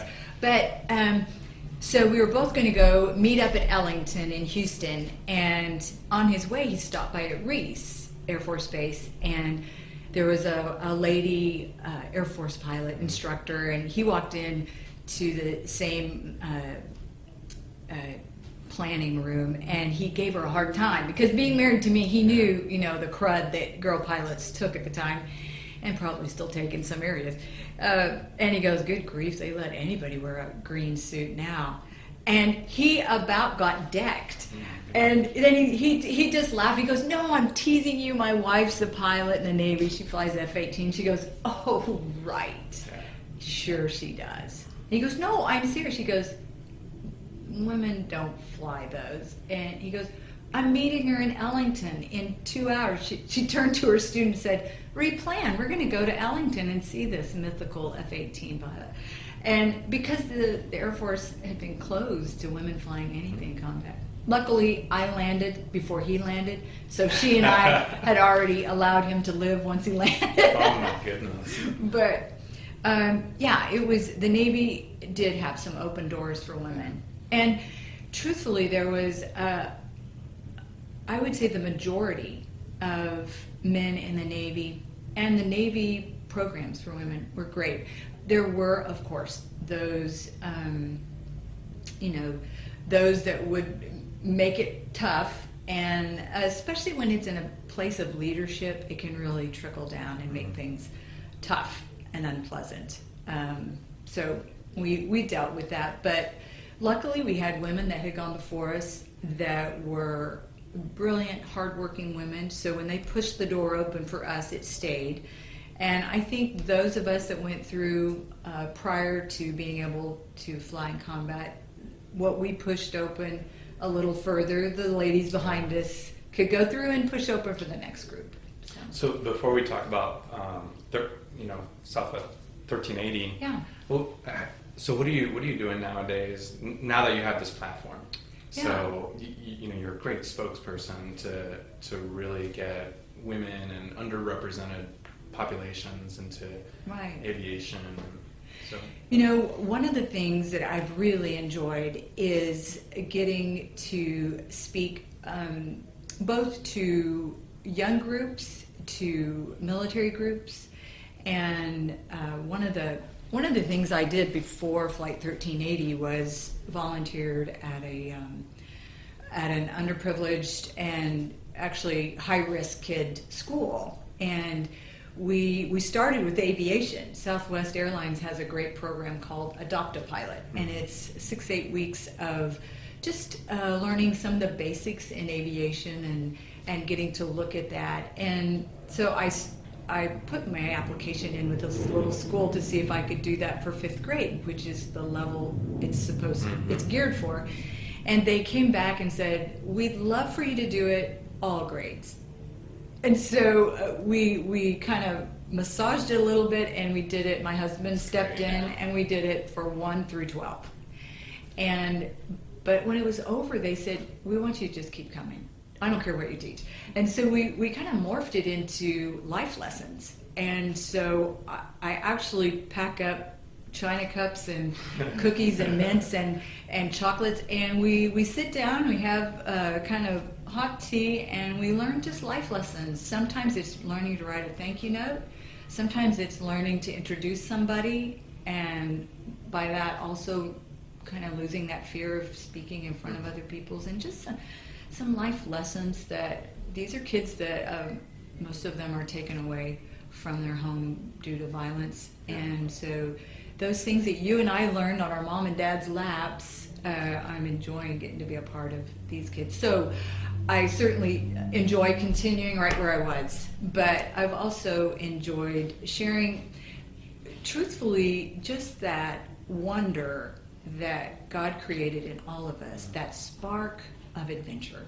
I mean, I think about when you get ready to go to school, how you roll out of the bed that day versus the day there's a field trip. Mm-hmm. And that spark, I mean, that's what we need all life long, not just when we're kids. And how adventure always has adversity.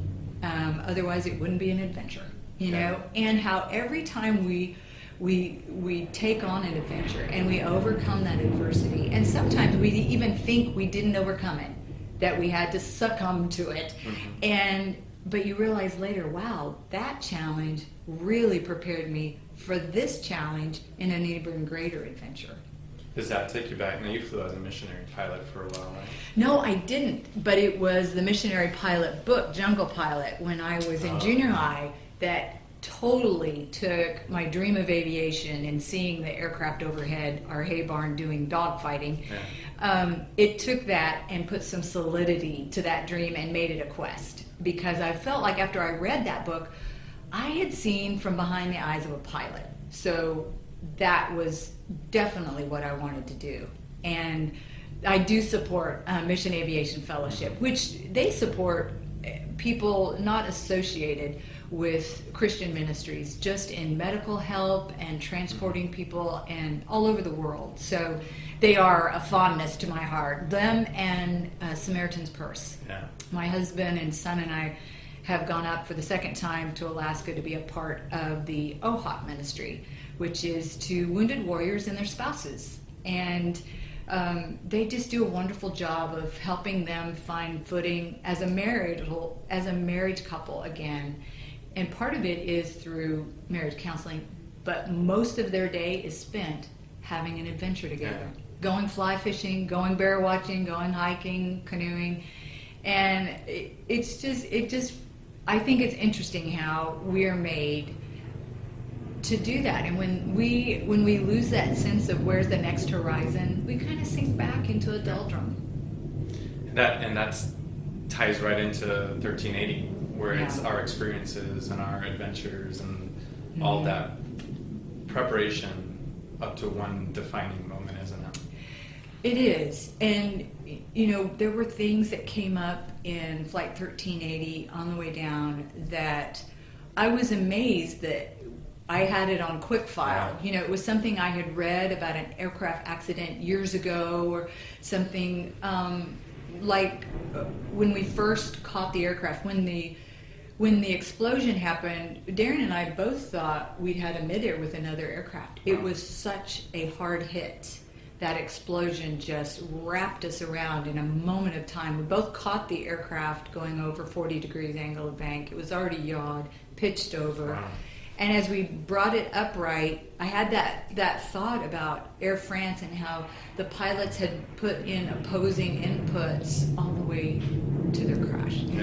And so I looked at Darren, whose flight it was originally, and gave him the nod and gave him my hands off the yoke so that we both knew he had the aircraft, and then made a PA and went on with the sequence of events. But we both came away from there realizing, you know, habits on a good day are your instincts on a bad day. And we have that generous gift of getting to decide what our habits are. So you can dictate your instincts by grooming good habits. And instincts take no time and no part of your mental loop. You can do them and move on.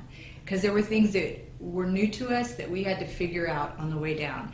So the things that we already knew, it was great to have those just done as we went along. That's a great life lesson for every pilot out there when you go up for an hour and you don't know what to do, right? Yeah.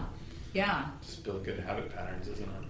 Right, and also taking the time on the ground, or when you're flying straight and level for a long time and you have a little time, and you're looking through, maybe thumbing through the QRH for fun, which is a joke. But I know, I do it once in a while too. But just kind of having that thought process of why are we doing that switch? Because like Darren and I coming down, it was low to the ground that we realized we're really a glider. Yeah. We don't have the ability to add power to level off. Because we already had so much drag on the left, we were 10,000 pounds overweight, and adding thrust on the right just pushed us to the left more. And we're decelerating, so we have less rudder authority. So when we turned in, we didn't have time to pull out the checklist for the single engine before landing checklist. We had to do the before landing checklist and add what we knew by reason, the flap inhibit switch, so that we didn't get extra warning signals, because it was in the reasoning part of our mind, not just the procedural part of our mind. So taking time to think about what's behind those procedures, so you can think about it with reason, and then it files differently, I think, in our minds for recall than if it's just a procedure. It's amazing, isn't it? So, yeah. Well, we certainly don't have time to recount the entire events of 1380, but you just wrote a book, right? I did, and the last few chapters are dedicated to 1380 more in depth.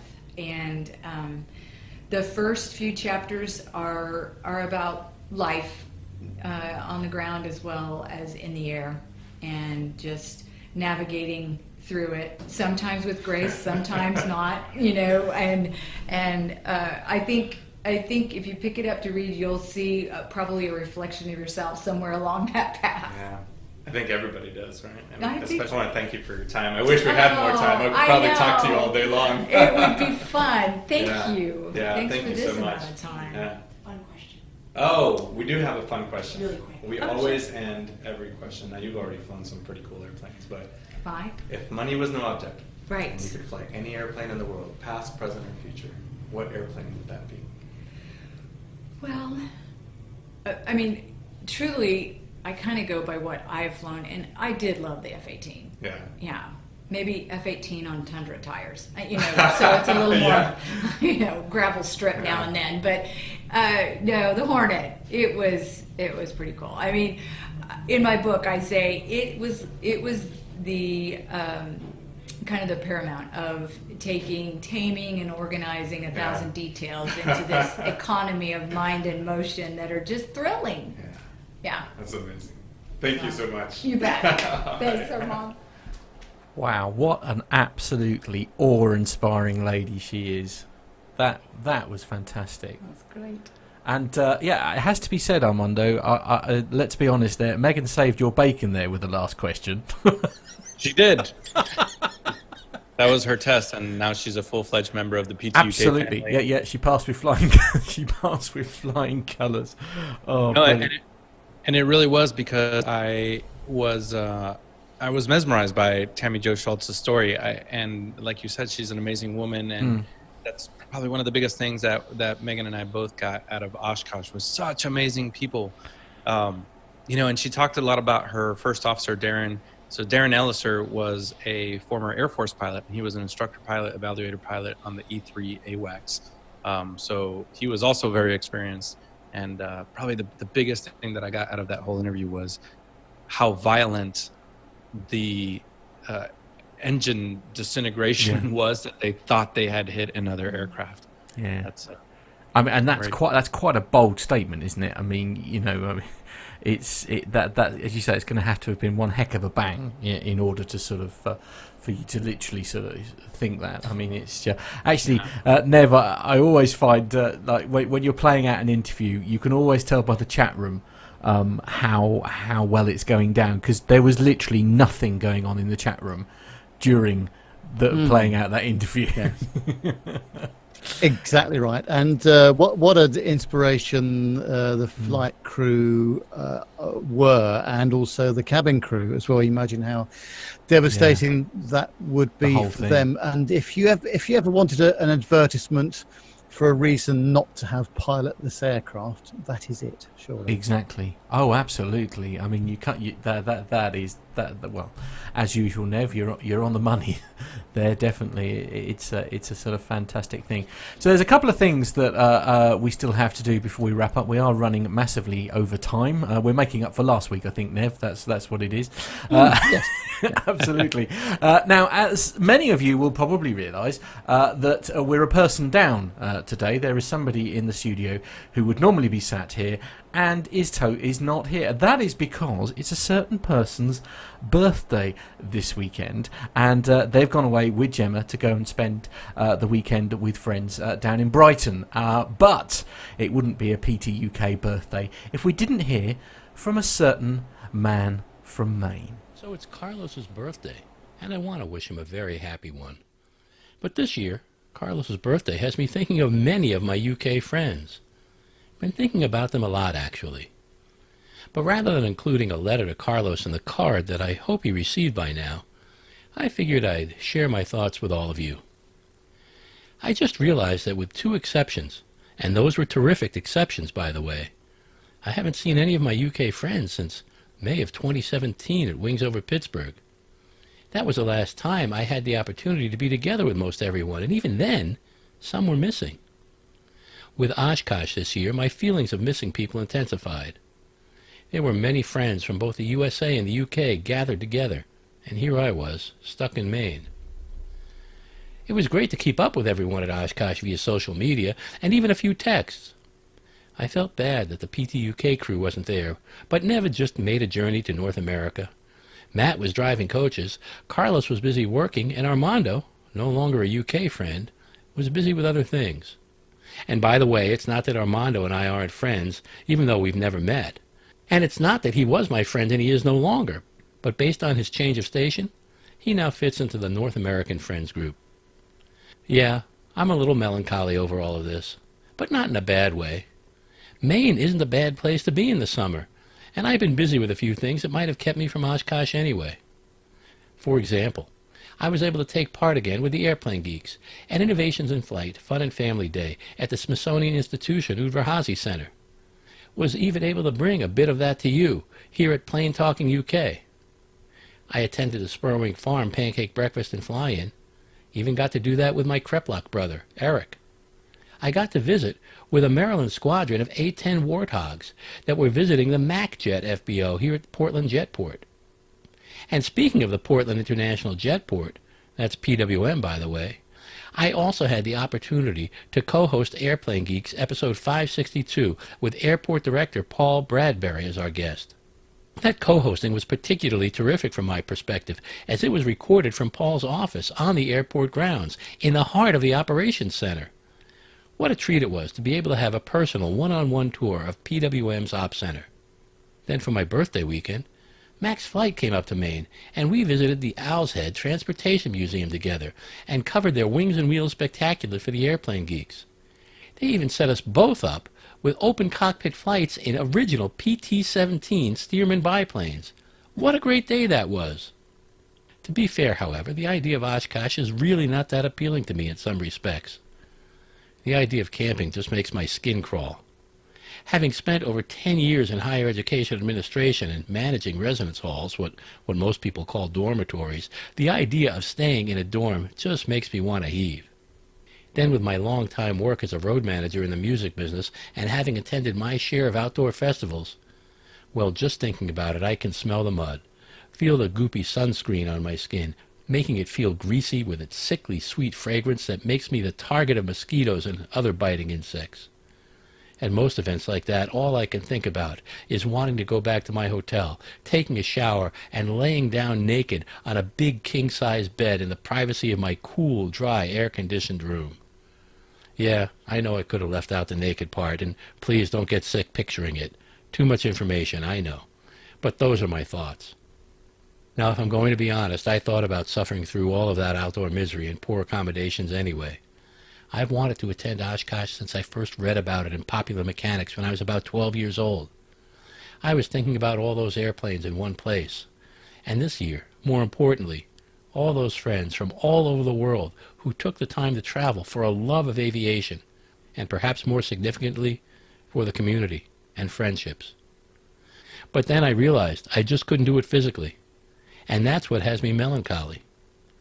Although I'm still only in the research process, all the data is pointing to back surgery. It's not something I take lightly, and in fact it's something I'm quite reluctant to do, but it seems it will be the way to go for many reasons. The biggest on my mind right now? Maybe if it works as anticipated, I'll be able to meet my friends across the pond next year, long around Farnborough time, and give my nephew Carlos an early birthday hug. Happy birthday from across the pond, Carlos. From your main man, Uncle Micah. Oh, there we go. Thank you, Micah. I'm sure Carlos will be absolutely... He'll be listening to this and be very shocked. Now, I have to confess, the PT UK studio was slightly distracted by this little individual. Now, what have you found there, Armando? This is the newest addition to the carry-on family. This is Lois Lane. I'm sorry. I'm lost for words now. It's the most beautiful. So what's the species? Lois Lane is a mix of wired-haired terrier and beagle. And she's a cute. It's very much. Oh, she's lovely, isn't she? Absolutely beautiful. That is also, yeah, need to let go now, Daddy. Get off me. I need to go. Yeah, absolutely. But, let me tell Micah, as soon as I have access to an airplane where I have free reign of the country, I will come right up to Maine. And, that is on one of my U.S. Locations bucket lists. Oh, fantastic. And Oshkosh, we certainly missed Micah. It was a great reunion of everybody in our little community. Yeah. Now, obviously, you mentioned that this is the first time you've been on the show, obviously since Oshkosh, and really, talk us through some of the highlights and what was. I mean, we were all following the social media that was associated with it. It looked like a truly stunning event. I mean, what were the highlights for you? Yeah, I love aviation, and even I was overwhelmed. And anybody that goes up there, even if you're a repeat offender, you still get through the show as much as you can. And Megan and I were up there for 6 days, and we still feel like we only covered about 3/4 of the show. We didn't even know there was an ultralight field until the last day. Wow. So they wrapped up the show and put out some of the numbers for the media, and listen to these numbers. There was total attendance was 642,000 people, 2,700 international visitors, 12,300 campers or campsites, 10,000 aircraft, 2,758 show planes, 127 takeoffs and landings per hour. Wow. 5,500 volunteers, 6,800 flight experiences, people that paid for a flight, and the local economic impact for the Oshkosh area was over $170 million, bringing that many people in. And we were part of that. Like Micah, we weren't too keen on camping, even though that was the original plan. We ended up sharing an Airbnb with some of our Reno friends, and that's the last part of it. I mean, there was airplanes galore. You can go, on the internet and see everything that was there and some of the highlights. But for me, the highlight was the people and getting to meet up with everybody in aviation, from doing the interviews with Tammy Jo Shults and Amanda Simpson from Airbus and the New Zealand, the Baz Flyer couple, to our podcast friends, to our Reno friends, to our military friends. So if anybody ever has the means to get up to Oshkosh, I would absolutely recommend it. I mean, I must admit, it is genuinely one of the places that I need to get to. It's on the bucket list for you. I mean, I'm sure I don't speak out of turn, Micah. I mean, Nev, it would have been absolutely like Micah was saying. It would be. We'd have loved to have been there, wouldn't we? Yeah, absolutely. And just an unfortunate series of circumstances for all of us, really. Yeah. That we just weren't available. But never mind. Absolutely. There's always next year, of course. Yes, there is. Well, actually, we've got another air show which we are attending ourselves. Yes. Yes. this coming Saturday, not tomorrow, but the week after. So this is on Saturday the 17th, and it's the Biggin Hill Festival of Flight. That's just down in the southeast part of London, in Kent. We'll be there, Carlos, Matt and myself, on Saturday, August 17th. The flying starts from 1 o'clock in the afternoon. Weather depending, of course. Let's hope the weather is a bit better than it has been the last few days. Yeah. And for those who don't know, that Biggin Hill was a famous fighter station that played a major role in the Battle of Britain, and despite repeated attacks, remained operational throughout. And on November the 2nd, 1939, a squadron from Biggin Hill shot down the first enemy aircraft of World War II, which was a Dornier Do-17. It's now an international airport and home to several warbirds owned and operated by the Biggin Hill Heritage Hangar, which is based at the airport. So if you just do a Google search on Biggin Hill Festival of Flight, that will give you all the details. Indeed, absolutely. Very much looking forward to doing that. If you are coming, or you want to get in touch with the show in general, please do get in touch via social media. So search on your chosen platform for Plain Talking UK and you'll find us. The website, www.plaintalkinguk.com, and of course our email, it's podcast@plaintalkinguk.com. If you've got any comments about the show, don't be shy, good or bad. We like to hear them because obviously we do make this for you. So if you've got any suggestions about content, or any alterations you'd like us to make to the show, like getting rid of me for a start, there are lots of ways of doing that. It is, as I say, podcast@plaintalkinguk.com. We'd love to hear from you. And if you are coming to the Biggin Hill show, why not ping us a message to let us know, and we'll make sure we can get in touch. Armando, you had your hand up. I did. Additionally, you can go over to the PTUK website, go to Amazon, do your Amazon shopping, and you can pick up your copy of Nerves of Steel by Captain Tammy Jo Shults. Pre-order it, and it'll be available mid-October. That's right. And if you do it through our website, we actually get what they call an advertising referral fee. So without having to put your hand in your pocket, other than for what you were going to buy in the first place, you can donate towards Plain Talking UK without having to do so. Don't forget, obviously, we are on Patreon. If you would like to maybe become a Patreon yourself, go to patreon.com. Again, search for Plain Talking UK. So that is where we bring episode number 281. God, we really are romping through them, aren't we? Yes. Absolutely. Going to have to start talking about that 300 soon, you know. Okay, good. Right. Nev, up to anything fun this week, obviously? Lots of London activity, I think, this week. Not too much driving, I don't think. So that'll be good. And then, yes, looking forward to the air show on Saturday. I guess we'll probably be there from mid-morning, something like that. Yeah, sort of 10, 11 o'clock, something like that. I think that's what we're aiming for, isn't it? Yeah. Now, Jenny, obviously you're here at the moment, but you're about to head home, aren't you? So you're heading home on Sunday, is that right? Yeah, on Sunday. Lovely. Okay. So I dare say in the BFF chat group there'll be lots of stalking going on with your EasyJet flight home. Well, I just hope it leaves on time. Yes, of course it will. It's all right. There'll be lots of people keeping a close eye on it for you. Can I say something while I'm here? Yeah, do. Since I'm in the hot seat here that Carlos is normally in, I've managed to see all the work that goes on behind the scenes here, and Matt is absolutely brilliant. I can't believe the equipment and how everything's done. It's a bit scary in here. Brilliant, thank you.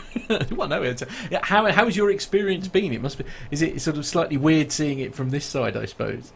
Yes, it is, but it's great fun, because usually I was explaining to Matt before that this comes on over my dinner time, so I can listen to it while I'm preparing dinner, and then I sort of sneakily read the chat room while the evening progresses. So it's lovely to see the whole show. Absolutely, yeah. Oh well, no, well, you're always welcome. Next time you're back in Blighty, then you'll have to come and visit again.